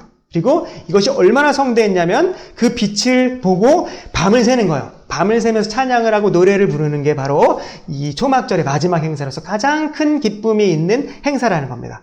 이제 메시아가 와서 그 빛으로 이 세상을 어둠 없이 빛으로 다스릴 거다. 우리는 이제 그 백성이 되는 거야. 라는 것을 대망하는 거죠. 그래서 굉장히 기쁨의 잔치고, 요세푸스는 이거를 보지 이 마지막 행사를, 이 빛의 행사를 보지 않으면 초막절은 지킨 게 아니야. 라고 할 정도로 굉장히 큰 기쁨의 행사라고 얘기하는 겁니다. 그 빛의 행사에 예수님께서 어떻게 말씀하셨냐면, 8장 12절입니다. 예수께서 또 말씀하여 이르시되, 나는 세상의 빛이니, 에고임이에요. 나는 세상의 빛으로 존재하는 하나님이니, 나는 세상의 빛이니, 나를 따르는 자는 이제 어둠에 다니지 아니하고 생명의 빛을 얻으리라 라고 얘기하는 겁니다. 예수님께서 이 물의 행사와 빛의 행사를 통해서 자기가 이 메시아 되심을 아주 명확하게 드러내시고 있는 장면입니다. 역시 유대인들은 당연히 모르죠. 그래서 이렇게 확실하게 드러낸 후에 9장에 넘어가면 뭐가 나옵니까? 실로암 맹인을 고치시는 장면이 나오는 거예요. 실로암에서의 그 맹인 치유. 왜 실로암인지는 아시겠죠? 초막절 물의 행사와 관련된 게 실로암이었기 때문에 예수님께서 실로암에 가셔서 맹인을 치유하신 겁니다. 물론 이날도 안식일이었어요. 안식일이었고, 그래서 이 안식일을 통해서 또 논쟁이 벌어지죠. 논쟁이 벌어져서 넌 누구를 믿느냐 하면 유대인들은 이 눈뜬 자에 대해서 계속 책망하고, 그렇죠? 이 실로암 맹인이 눈을 뜬 상태로 내가 나의 눈을 뜬 그 예수를 그리스도로 시인할 수 없다고 하니까 출교까지 거리하는 게 바로 이 장면입니다. 결국에는 이 맹인만 남게 되죠. 그래서 결국에 예수님께 남게 됩니다. 그래서 예수님께서 이 실로암 맹인을 치유한 다음에 어떻게 말씀하시냐면 진짜 눈을 뜬 자는 감은 자가 되고 진짜 감았다고 생각한 자는 눈을 뜨게 된다라고 말씀하세요. 그래서 유대인들이 이제는 예수를 주라 시인하는 자들 출교하기로 결의하게 되는 것이 바로 이 실로암 맹인 치유 사건에 등장하게 됩니다. 그래서 이 표적의 사인이죠. 하늘의 눈을 뜨는 자가 되는 거야. 예수님으로 말미암아 하늘의 눈을 떠서 그리스도를 메시아로 보는 자가 되는 것. 바로 그것을 하늘의 것을 보게 되는 것. 그래서 그것을 이제 보이게 되는 것입니다. 그래서 바로 이게 실로암 맹인 치유 사건이고요. 그리고 10장 이후에 10장 1절부터 21절은 눈을 뜬 참 이스라엘들에게, 왜냐면 굉장히 외롭게 나오거든요. 이 실로암 맹인이 가족들에게도 버림받고, 자꾸 예수님이 내 눈을 뜨게 했다니까 가족들에게도 버림받고 유대인들에게도 버림받고 출교까지 거의, 출교는 거의 아예 사회생활을 못하게 만드는 건데 굉장히 외롭게 나옵니다. 근데 그러한 눈을 뜬 참 이스라엘들이 항상 그렇게 뭔가 이 소외되고 외로울 텐데 그 눈을 뜬 참 이스라엘들에게 주시는 말씀이 10장 1절부터 21절의 말씀이요. 여기는 무슨 말씀이 나오냐면 나는 양의 문이다 라는 그 말씀이 나와요. 그러니까 나를 통해서 들어가고 나를 통해서 나아가고 내가 아닌 다른 사람들은 다 절도며 강도도 아니고 내가 문이야 라고 나로 말미암아 들어가야 꼴을 얻는다라는 것을 말씀하신 거죠. 거기도 에고에미가 나오고요. 나는 내가 문이다. 그리고 나는 양의 문이다. 그 다음에 나는 선한 목자다. 우리가 가장 좋아하는 말씀 중에 하나죠. 나는 선한 목자다. 여기도 에고에미죠. 나는 선한 목자로 있어요. 하나님. 나는 선한 목자다. 선한 목자는 양들을 위해서 목숨을 버린다. 그래서 나는 양을 위해서 목숨을 버린다까지도 말씀하시는 그 말씀. 그래서 이 참 이스라엘들에게 내가 문이고 내가 선한 목자이기 때문에 내가 너희를 위해서 죽기까지 너희를 보살필 거다라고 하시는 말씀이 바로 이 초막절의 마지막 말씀에 나오는 것입니다. 그리고 초막절이 이렇게 길었지만 이렇게 끝나면 마지막으로 수전절이 나와요. 수전절을 배경으로 나오는데 수전절은 뭐냐면요. 수전절이라고 하면 유대인들이 바벨론의 포로가 돌아오죠. 그리고 바벨론이 이제 헬라 제국에게 멸망을 당합니다. 알렉산더에 의해서 헬라 제국에 멸망을 당하고 알렉산더 대왕이 병을 얻어서 33세도 안 된 상태에서 죽었기 때문에 그 광활한 영토, 거의 그리스로부터 인도까지 그 광활한 영토를 그 부하 장군 4명이서 나눠서 이제 통치하게 되죠. 그 중에 이제 한 200년, 그러니까 BC, 예수님 오시기 전에 한 200년부터 좀 다스렸던 왕조가 이제 셀류쿠스 왕조라는 헬라 제국의 셀류쿠스 왕조라는 왕조인데 그 중에 이제 한 174년, 175년, 그러니까 예수님 오시기 전에 175년부터 한 164년까지 안티옥 에피파네스라는 왕이 이 유대 지역을 다스렸습니다. 근데 그 전까지는 이 유대 지역의 어떤 종교 행위를 그냥 인정해 줬어요.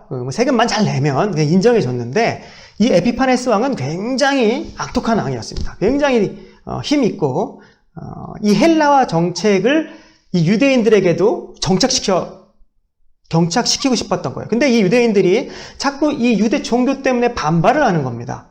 그래서 이 유대교가 문제구나. 유대교의 핵심이 뭐지? 성전이었던 거예요. 이 성전을 어떻게 좀 없애버려야겠다라고 생각을 하고 성전에 제우스 신상을 세웁니다. 에피파네스. 성전에 제우스 신상을 세우고 제단에다가 뭘 갖다 바치냐면 돼지.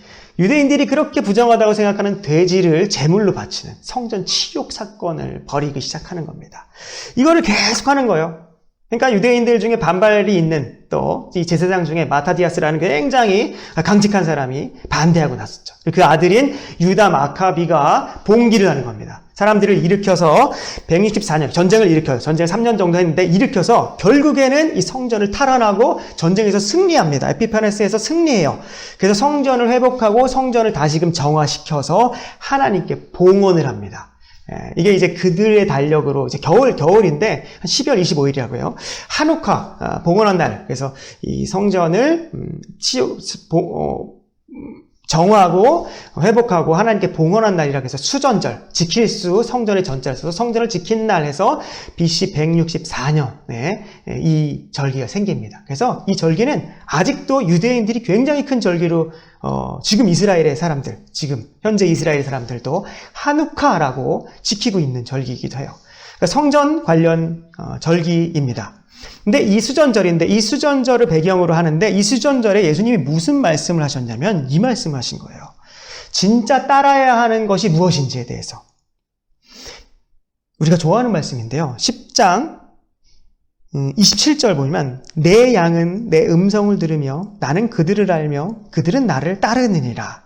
내가 그들에게 영생을 주노니 영원히 멸망하지 아니할 것이요 또 그들을 내 손에서 빼앗을 자가 없느니라.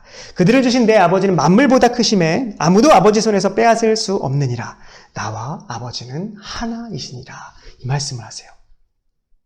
성전 관련입니다. 성전은 없어지거든요. 아직도 유대인들은 그 성전 하지만 진짜 따라야 되는 성전이 아니고 예수 그리스도의 음성, 하나님의 음성이라는 겁니다.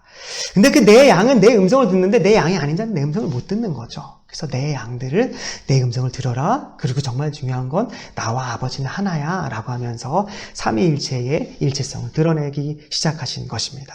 이게 바로 표적의 책의 4가지 절기를 배경으로 하는 10장까지의 말씀이었어요. 이게 거의 대부분의 내용이 이렇게 들어가고요.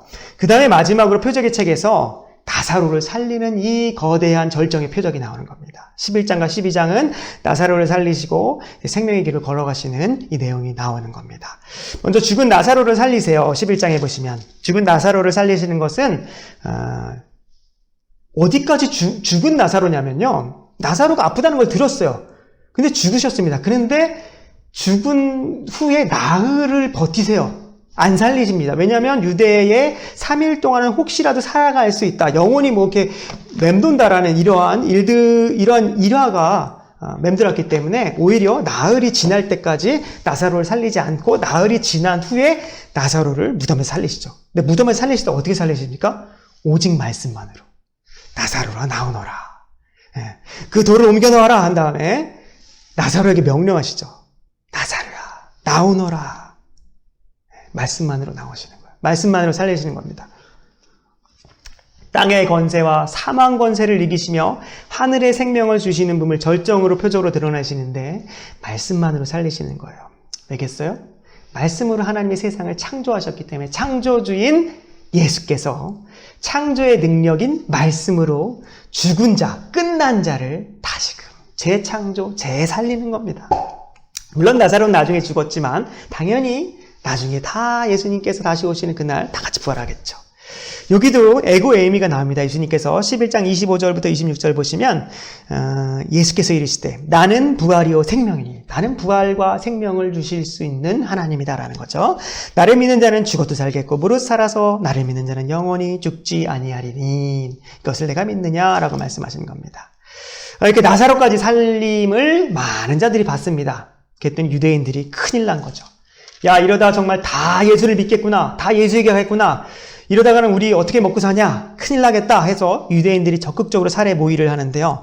11장 45절부터 57절까지 그 예수님을 죽이려고 모의하는 장면들이 나옵니다. 근데 여기서 대제사장, 그 당시에 대제사장이 굉장히 중요한 말을 해요. 이렇게 얘기합니다.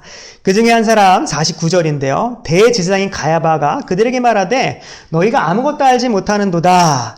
50절 한 사람이 백성을 위해서 한 사람이 모든 백성을 위해서 죽어서 온 민족이 망하지 않게 되는 것이 너희에게 유익한 줄을 생각하지 아니하는도다 라고 해요. 사실 맞는 말이거든요. 가야바 이 대제사장은 전혀 그러한 의도로 얘기하지 않았지만 하나님이 원래 작정하시고자 했던 그 구원의 일이 이 대제사장의 입을 통해서 발설되고 있는 겁니다. 그러면서 51절에 성경이 이렇게 기록하죠. 이 말은 스스로함이 아니요 그 해의 대제사장이므로 예수께서 그 민족을 위하시고 또 그 민족만 위할 뿐만 아니라 흩어진 하나님의 자녀를 모아 하나가 되기 위해서 죽으실 것을 미리 말합니다. 그들뿐만 아니라 우리까지도 위하여 예수께서 죽으실 것임을 미리 말합니다. 라는 이 역설을 드러내고 있다는 것입니다. 그래서 53절부터 이날부터 그들이 예수를 죽이려고 모의했다라고 나옵니다.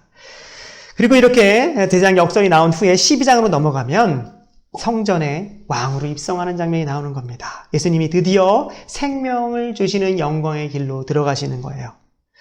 그래서 성전에 겸손의 왕으로 입성하세요. 근데 그 입성하는 장면이 뭐로 요한복음이 시작되느냐면요. 향유 붓는 마리아가 향유를 발에 붓고 머리카락으로 예수님의 발을 닦는 장례죠. 장례에 대한 이야기를 하는 겁니다. 장례를 위한 것이에요. 그 장례를 위한 것. 분명히 예수님께서 12장 7절에 이렇게 말씀하세요. 가룟 유다가 막 뭐라고 하니까 예수께서 이르시되 그를 가만히 두어라. 나의 장례를 위해서 그것을 간직하게 하라. 라고 말씀하세요. 내가 이거는 어떻게 이 영광, 어떻게 이 왕으로 등극하게 될 것임에 대해서 암시하는 것입니다. 알려주시는 것이에요. 그리고 그것을 치른 후에 진짜 예루살렘 성전에 호산나로서 입성을 하시죠. 물론 겸손의 왕으로서 나귀 새끼를 타고 입성하시지만 호산나 다윗의 왕이신 예수여 하면서 이제 입성을 하게 됩니다. 그리고 나서 그렇게 입성하는 것이 12절부터 19절 나온 후에 명절에 예배하러 온 헬라인 매치요. 빌립에게서 찾아가서 또 안드레에게 찾아가서 예수를 만나고 싶다고 얘기합니다. 근데 예수님이 이 얘기를 듣자마자 헬라인이거든요. 이방인이에요. 이방인이 나를 찾아왔다. 이방인이 어떤 메시아를 찾아왔다라는 것을 딱 듣고 나서 이제 내가 인자가 영광을 받을 때가 됐도다 이렇게 말씀하세요. 그 23장에 나와요. 예수께서 대답하여 이르시되 인자가 영광을 얻을 때가 왔도다 라고 하면서 중요한 말씀하십니다. 12장 24절 보시면 내가 진실로 너희에게 이르노니 한 알의 밀이 땅에 떨어져 죽지 아니하면 한 알 그대로 있고 죽음은 많은 열매를 맺느니라 라고 말씀하세요. 미랄에 대한 말씀을 하신 거죠. 이제 내가 영광으로 나아가겠다라는 거예요. 예수님은 이방인을 위해서 오시지 않았거든요. 이 땅에서 사역을 하실 때는 잃어버린 양들, 그러니까 유대인들을 향해서 복음을 외치고 복음에 대해 영생을 주는 것들을 외치고 하나님 나라가 왔음을 선포하러 오셨고 그 이후의 일들은 사도와 제자들과 우리들이 해야 될 몫이었기 때문에 예수님이 헬라인들이 오자 영광을 얻을 때가 왔구나라고 하시고 미랄을 선포하신 후에 영광으로 나아가신 겁니다. 그게 28절에 이렇게 써 있어요.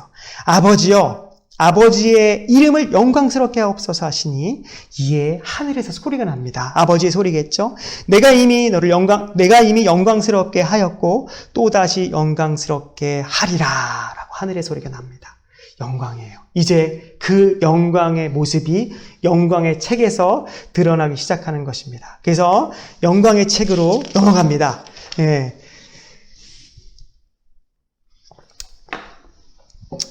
이제 영광의 책 13장부터 20장인데 시간이 벌써 1시간 20분이 흐르고 있습니다.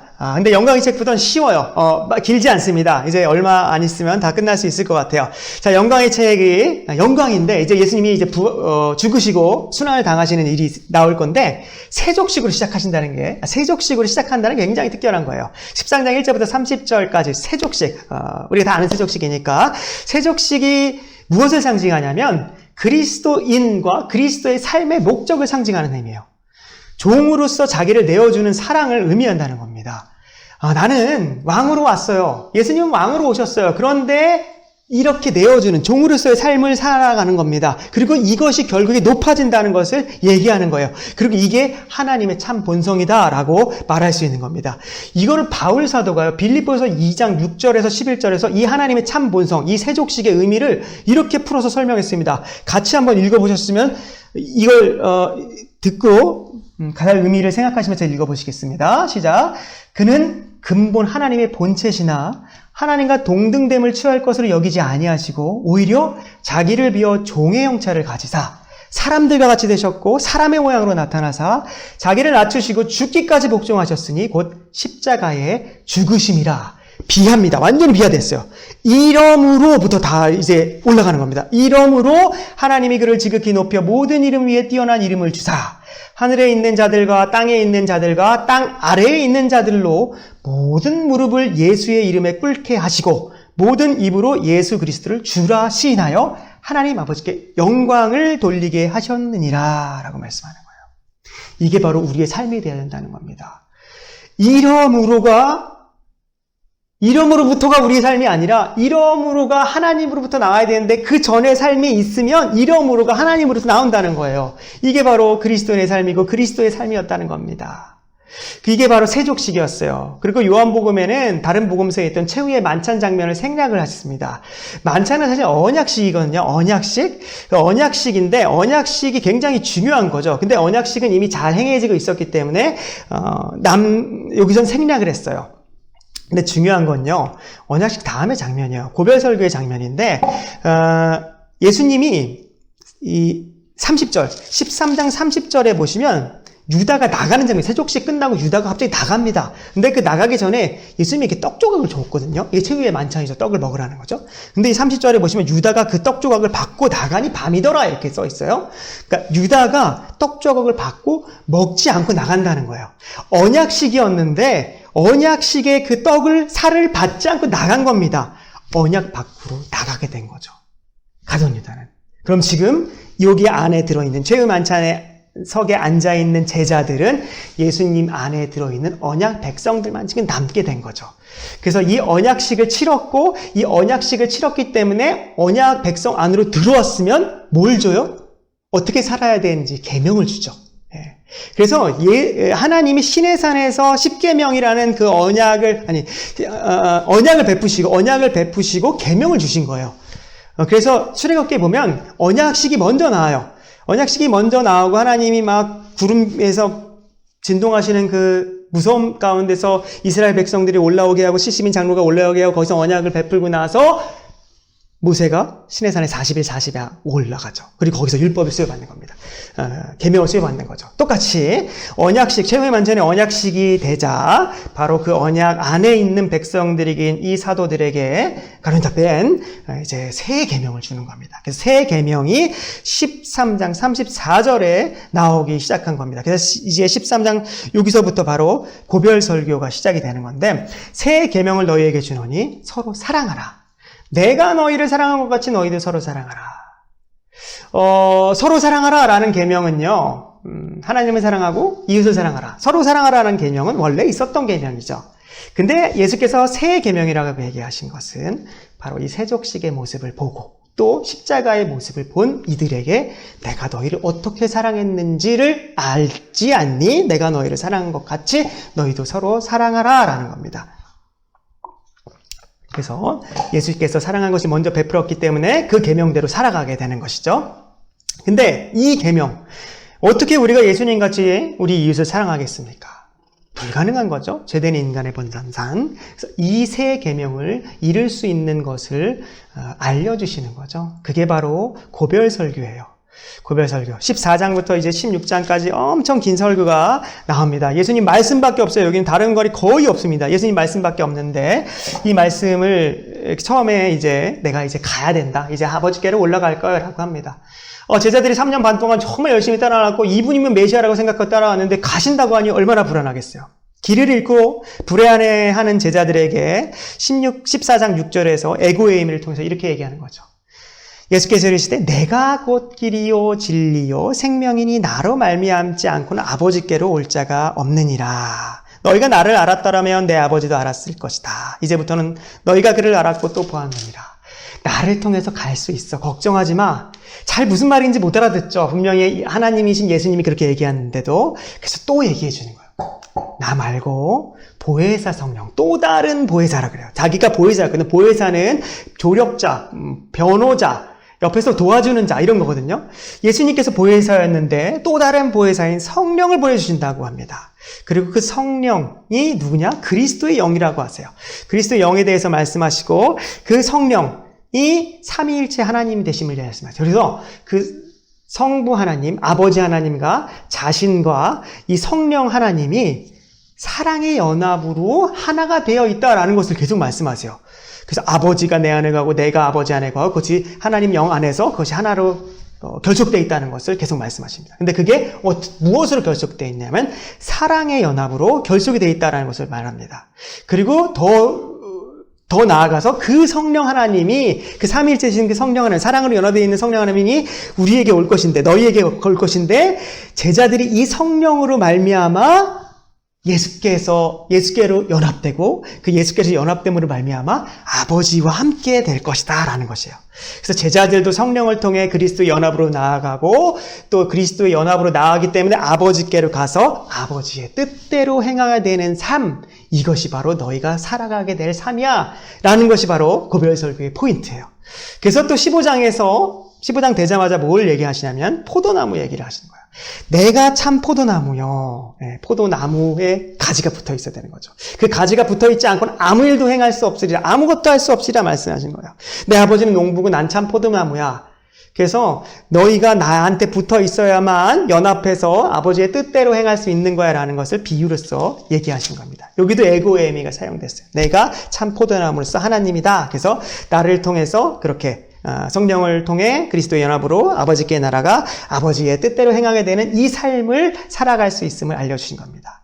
그래서 이것을 성령이 알려주시고 성령이 생각나게 하시고 성령이 가르쳐 주실 거야 라고 이 삶을 살게 되면 많이 힘든 삶도 있어 라고 하면서 고난도 막 얘기하시거든요. 근데 결국에 마지막 16장 26절 16장 26절, 27절이 마지막인데 26절 이렇게 말씀해요. 굉장히 중요한 말씀인데 내가 아버지 16장 33절 굉장히 중요한 말씀인데 이것을 너희에게 이른 것은 너희로 내 안에서 평안을 누리게 하려 함이라. 굉장히 힘들겠지만 이러한 삶을 사는 것은 굉장히 고통을 따르고 핍박도 받겠지만 이것을 너희에게 이르는 것은 너희로 내 안에서 평안을 누리게 하려 함이라. 세상에서 너희가 환난을 당하지만 담대하라. 세상을 이겼노라. 내가 세상을 이겼노라 말씀하셨어요. 내가 세상을 이겼노라. 승리야. 이게 바로 승리인 거야. 십자가 질 건데 이게 바로 승리인 거야. 십자가 질 건데 이게 바로 하나님의 영광인 거야. 진정한 승리인 거야. 이것을 성령께서 오시면 가르쳐 줄 거야. 라고 말씀하시는 거예요. 이렇게 고별 설교가 끝납니다. 제자들은 처음에는 뭔가 불안하고 그랬을 거예요. 그렇지만 나중에 성령께서 오셨을 때 이걸 알았겠죠. 그리고 나서 예수님께서 겟세마네 동산으로 올라가셔서 기도하시는 장면이 나오는 거예요. 그 기도하는 장면만 기록되어 있는 게 공간복음이었다면 무슨 기도하셨지? 굉장히 궁금했는데요. 그 기도를 17장에 요한이 기록해놨습니다. 이 기도만 하셨는 건 아니었겠죠. 하지만 이 기도가 제일 중요한 기도였습니다. 바로 세 가지를 기도하셨어요. 자신을 위한 기도를 1절부터 5절부터 하십니다. 하나님과 예수, 이제 십자가를 지시는 그 예수가 이게 영광이 될 수 있도록 기도하십니다. 그리고 원래 있었던 그 영광을 다시금 하나님과 함께 일체 가운데서 우편에 앉아서 그 영광을 누릴 수 있도록 기도하십니다. 그래야 그 영광 때문에 우리가 그 영광의 하나님을 보며 그 삶을 살아갈 수 있기 때문에 그렇죠. 그리고 6절부터 19절에는 이 땅에 계속 머물게 되는 제자들과 그리스도인들을 보호해달라고 기도하십니다. 그리고 마지막 20절부터 26절엔 모든 그리스도인이 하나로 연합될 수 있도록 성부, 성자, 성령의 사랑의 연합이 이루듯이 이 그리스도인들이 하나로 연합될 수 있도록 그래서 하나님부 성부, 성자, 성령 하나님과 이 그리스도인들이 다 연합될 수 있도록 기도를 하시는 겁니다. 이게 사실 교회거든요. 교회에 대해서 지금 기도를 하고 계시고 있다는 사실입니다. 그리고 영광의 책 이제 그렇게 고별설교와 기도가 끝나고 나서 잡히세요. 잡히시죠? 이 잡으러 온 자들 앞에서 하나님 되심을 선포한, 아까 제가 처음 부분에 말씀드렸었는데, 바로 내가 그다라는 걸 선포하십니다. 제가 한번 18장 읽어보겠습니다. 18장 3절부터 읽어보면요. 가룟 유다가 군대와 대제사장들과 바리새인들에게 얻은 아랫사람들을 데리고 등과 횃불과 무기를 가지고 그리로 오는지라. 예수께서 그 당할 일을 다 아시고 나아가 이르시되 너희가 누구를 찾느냐 묻습니다.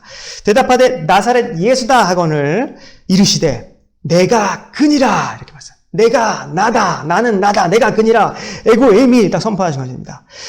그때 예수께서 그들에게 내가 그니라 하실 때 그들이 물러가서 땅에 엎드려지는 겁니다. 땅에 엎드려지는 거예요. 네. 마지막 에고의 의미를 선포하실 때 그 하나님이 되심이 드러나신 거죠. 그리고 잡혀가시고 신문당하십니다. 그리고 빌라도에게도 끌려가시죠. 총독인.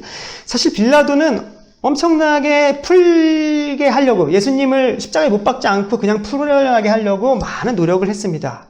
그런데 안 됐죠. 왜 안 됐어요? 사람들이 무서워서 안 된 거예요. 그 유대인들이 반란을 일으킬까 봐 안 된 겁니다. 그런데도 불구하고 결국에는 빌라도가 십자가에 못 박게 내주죠. 근데 빌라도와 이 예수님이 하셨던 말씀이 요한복음에 좀 자세하게 기록되어 있는데 진리에 대한 변론을 막 하세요. 진리가 뭐냐? 네가 유다인의 왕이냐? 그랬더니 예수님께서 나는 이 땅의 왕이 아니야. 나는 하늘에서 왔다. 이런 말씀도 하시고 진리가 뭐냐? 막 진리에 대해서 말씀하시죠. 진리는 하늘에 있다. 이런 말씀하시는 거예요. 근데 이때 예수님께서 하신 말씀이 있어요. 빌라도가 이렇게 말합니다. 빌라도가 이르되 내가 말한다 너한테 내가 너를 놓을 권한도 있고 십자가에 못 박을 권한도 있는 줄 알지 못하느냐? 왜 나한테 놓아달라고 얘기 안 하느냐? 근데 예수님께서 뭐라 그러냐면 위에서 주지 아니하셨다면 나를 해할 권한이 없으리니 그러므로 나를 내게 넘겨준 자의 죄는 더 크니라. 그러니까 결국에 네가 너의 권력이라고 생각하지만 그것도 하늘의 권세야. 그러니까 계속 하늘에 대해서 얘기하는 거죠. 그러니까 잘 못 알아듣죠. 하여튼 결국에 이 땅에 있는 자들은 결국에 예수님을 십자가에 못 박습니다. 그래서 십자가에서 죽으시죠. 그 십자가에 죽으시는 장면이 계속 그 뒤에 19장이 나오는데 19장 30절에 보면 이제 이렇게 마지막을 선포하고 돌아가셨어요. 예수께서 신포도주를 받으신 후에 이르시되 다 이루었다 하시고 머리를 숙이니 영원히 떠나가시니라. 다 이루었다라고 말씀하셨어요. 언제 다 이루었다가 또 세웠습니까? 창세기에서 7일간의 창조를 했을 때 다 이루었다 했어요. 이거는 바로 구원의 사역을 다 이루었다는 거죠. 죄와 악을 장악하셨어요. 그리고 창조의 사역을 다 이루셨듯이 구원이 재창조 사역이라고 했잖아요. 재창조의 구원 사역을 다 이루심에 대한 선포를 보여주기 위해서 창세기의 그 말씀을 다시 끌어오셔서 다 이루었다라고 선포하신 겁니다. 그래서 예수님은 창조주실 분이라 창조의 권능이 있으신 구속주라는 사실입니다. 바로 이게 영광의 책입니다. 그리고 부활하셨어요. 이제 거의 끝남이 됐죠. 20장 부활을 하십니다. 봉인을 뚫고 나오셨어요. 열고 나오셨습니다. 사망이 가둘 수 없는 생명의 주관자이신 왕임을 선포하신 겁니다. 이렇게 왕이신 선포하시고 또 마리아에게 나타나시고 나중에 그날 밤에 제자들에게 나타나셔. 이게 사실 초실절이라고 제가 설교 시간에 한번 말씀드렸는데 수요 설교 시간에 제자들에게 나타나셨어요. 나타나셔서 이 손자국과 이 창자국을 보여주시면서 이렇게 말씀하십니다. 20장 22절 보시면 이 말씀을 하시고 그들을 향하여 숨을 내쉬며 이르시되 성령을 받으라. 후 하면서 성령을 부여해 주신 겁니다. 성령이 이 땅 가운데 처음 임하게 되는 장면이죠. 그래서 이 성령으로 말미암아 드디어 새 언약을 따르면서 새로운 새 계명으로 살아가는 이 새로운 그리스도의 제자 공동체가 탄생되게 된 것이죠. 사도들로 말미암아 교회가 탄생한 겁니다. 그리고 이로써 나중에 오순절에 성령이 공식적으로 강림함으로 말미암아 이 사도들뿐만 아니라 유대와 사마리아와 땅끝까지, 그래서 우리까지 이 교회가 된 것입니다. 그래서 이 책의 결론, 목적이 20장 마지막에 이렇게 기록됨으로 마치고 있습니다. 처음에 우리가 읽었던 구절이에요. 자, 오직 이것을 기록함은 너희로 예수께서 하나님의 아들, 독종자, 그리스도임, 하나님이신 그리스도임을 믿게 하려 하며 너희로 그것을 믿고 그 이름을 힘입어 생명, 영생을 얻게 하려 함이라 합니다. 좀 영생을 얻게 되는 것 같습니까? 요한복음이 정말 기록한 목적으로 쭉 온 것 같아요. 표적을 통해서 하늘의 것들을 알게 하시고 또 그 십자가가 영광이 얼마나 드높은 것인지를 계속 알게 하신 이 기록. 그래서 영생을 얻게 하는, 정말 예수 그리스도를 잘 알게 한 이 책임을 지금 우리가 보고 있다는 것입니다. 마지막으로 이제 에필로그가 있죠. 에필로그가 있는데 이 에필로그 21장 마지막 부록자치 붙어 있는 겁니다. 제자들이 고기를 잡으러 갔어요.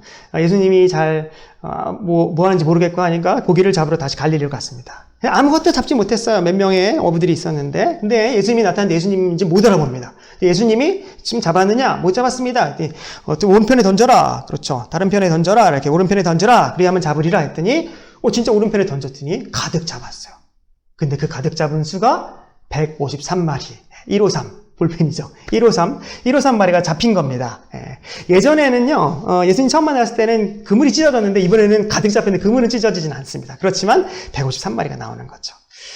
가득 잡혔습니다.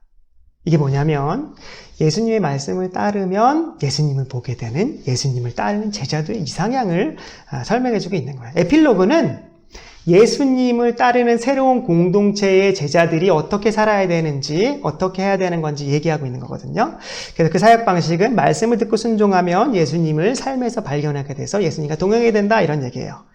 특별히 베드로 얘기가 나왔어요. 이런 자가 많기 때문에 그러죠. 왜냐하면 내가 예수님을 잘 따르는 제자였는데 넘어질 때가 있습니다. 예수님을 배반할 수도 있습니다. 갑자기 예수님을 안 믿고 교회를 안 나오고 믿음이 떨어지고 이럴 수도 있습니다. 그때 하시는 말씀이에요. 네가 나를 사랑하느냐? 말씀하신 거죠. 베드로가 3번 부인했잖아요. 3번 사랑하느냐 말씀하셨어요. 예수님을 사랑하면 다 필요 없다는 거예요. 모든 것을 가능케 하는 것은 예수님을 네가 사랑하는 마음이 있다면 성령께서 예수님을 통해 다 이루실 거기 때문에 그렇습니다. 그래서 3번 반복하셨어요. 3번 부인한 것 때문에. 그래서 3번 너희가 나를 사랑하느냐?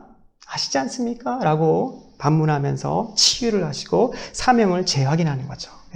이거 세 번이 다른 사랑, 필레오, 아가파오, 이 사랑이라는 단어를 달리 쓰면서 더 큰 사랑으로 나아갔다 이런 얘기가 있는데 사실은 그거는 옳지 않습니다.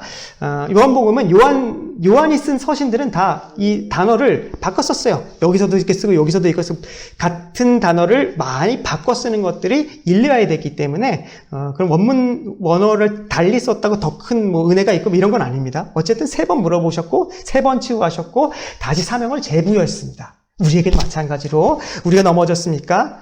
예수님 사랑하면 됩니다. 예수님 사랑하면 예수님께서 행하신다는 겁니다. 마지막으로 예수님이 사랑하는 제자만 나와요. 베드로가 물어보는 거죠. 예수님이 사랑하는 저 제자 요한이죠. 요한은 어떻게 됩니까? 그가 내가 올 때까지 머물게 할지라도 너는 상관없지 않느냐라고 말씀하세요. 그래서 예수님이 올 때까지 종말이죠. 그 종말에 대한 일을 증언케 해서 요한계시록까지 요한이 작성하게 됐죠. 그래서 마지막 21장 24절 보면 이 일들을 증언하고 이 일을 기록한 제자가 바로 이 사람이다. 우리는 그의 증언이 참된 줄 아노라. 예수께서 행하신 일이 이외에도 많지만 만일 낱낱이 기록한다면 이 세상이라도 이 기록된 책을 두기에 부족할 줄 아노라. 굉장히 많다는 거죠. 그래서 우리가 이 증언을 얻으면 됩니다. 증언을 얻고 우리는 이 증언의 말씀에 따라 살아가는 예수님의 제자들이자 예수님의 제자 공동체라는 사실입니다. 이것이 바로 요한복음입니다. 요한복음 1장부터 오늘 21장까지 한번 다 살펴본 겁니다. 여러분이 지금 이제 오병이어 말씀 기도를 하면서 지금 요한복음 아마 표적에까지 목요일이만 읽는 범위일 거예요. 이걸 듣고 혹은 듣기 전에 듣고 읽거나 아니면 읽기 전에 듣고 이걸 보면 정말 잘 이해가 될 줄로 믿습니다. 그래서 마지막은 제가 정리를 해드린다면 이렇습니다. 요한복음은 일단 네 부분으로 크게 두 부분이에요. 표적의 책과 영광의 책이고 프롤로그와 부록이 붙어 있다는 겁니다. 표적의 책은 7가지 표적과 7가지 선언이 있었고요. 영광의 책은 십자가의 영광을 드러내는 겁니다. 표적은 사인으로서 하늘의 것들이 어떻게 이 땅 가운데 예수님으로 펼쳐지는가를 보여주는 겁니다. 그리고 요한복음은 그런 표적을 통해서 하늘의 것, 영생, 생명 이것을 우리가 예수 그리스도로 말미암아 주어진다는 것을 배우는 책입니다. 그래서 요한복음은 영생과 구원에 대한 책이었어요. 그리고 영생은요, 예수님을 아는 데 있어요. 요한복음 17장 3절 보시면 영생은 곧 유일하신 참 하나님과 그리고 그가 보내신 자 예수 그리스도를 아는 것입니다 라고 합니다. 예수 그리스도를 아는 것이 영생이기 때문에 계속 이렇게 영적으로 아는 거, 그리고 관계적으로 아는 거, 그리고 참 포도나무로서 우리가 그 안에 거함으로써 아는 거, 바로 그것을 아는 것이에요. 그래서 이 책은 어떻게든 예수님을 영적으로 알기를 바라고 쓰여졌습니다. 누구에게 이걸 썼습니까? 바로 참 이스라엘들입니다. 앞으로 우리는 성경을 통해서 또 창조주와 구속자 되시는 우리 주 예수 그리스도를 더 많이 알게 되기를 바랍니다. 그래서 우리가 참 이스라엘 되고 참 자녀 되고 참 제자 되고 참 교회 되는 그러한 공동체, 정말 제자 공동체, 새 계명을 이루며 살아갈 수 있는 귀한 그런 참 제자 공동체가 되기를, 그래서 예수님의 그 풍성함, 안식을 온전히 누리게 되는 귀한 사람들 다 되시기를 예수님의 이름으로 축복합니다. 이상으로 요한복음 강의를 마치도록 하겠습니다. 제가 기도하겠습니다. 주여 감사합니다. 우리에게 하나님께서 말씀을 주셔서 예수님이 누구신지를 알게 하시고 그분이 누구신지 알음을 통해서 또 이 세상의 것이 아닌 하늘의 것, 또 하나님의 것, 또 영생을 소유하도록 이끌어 주시니 감사합니다.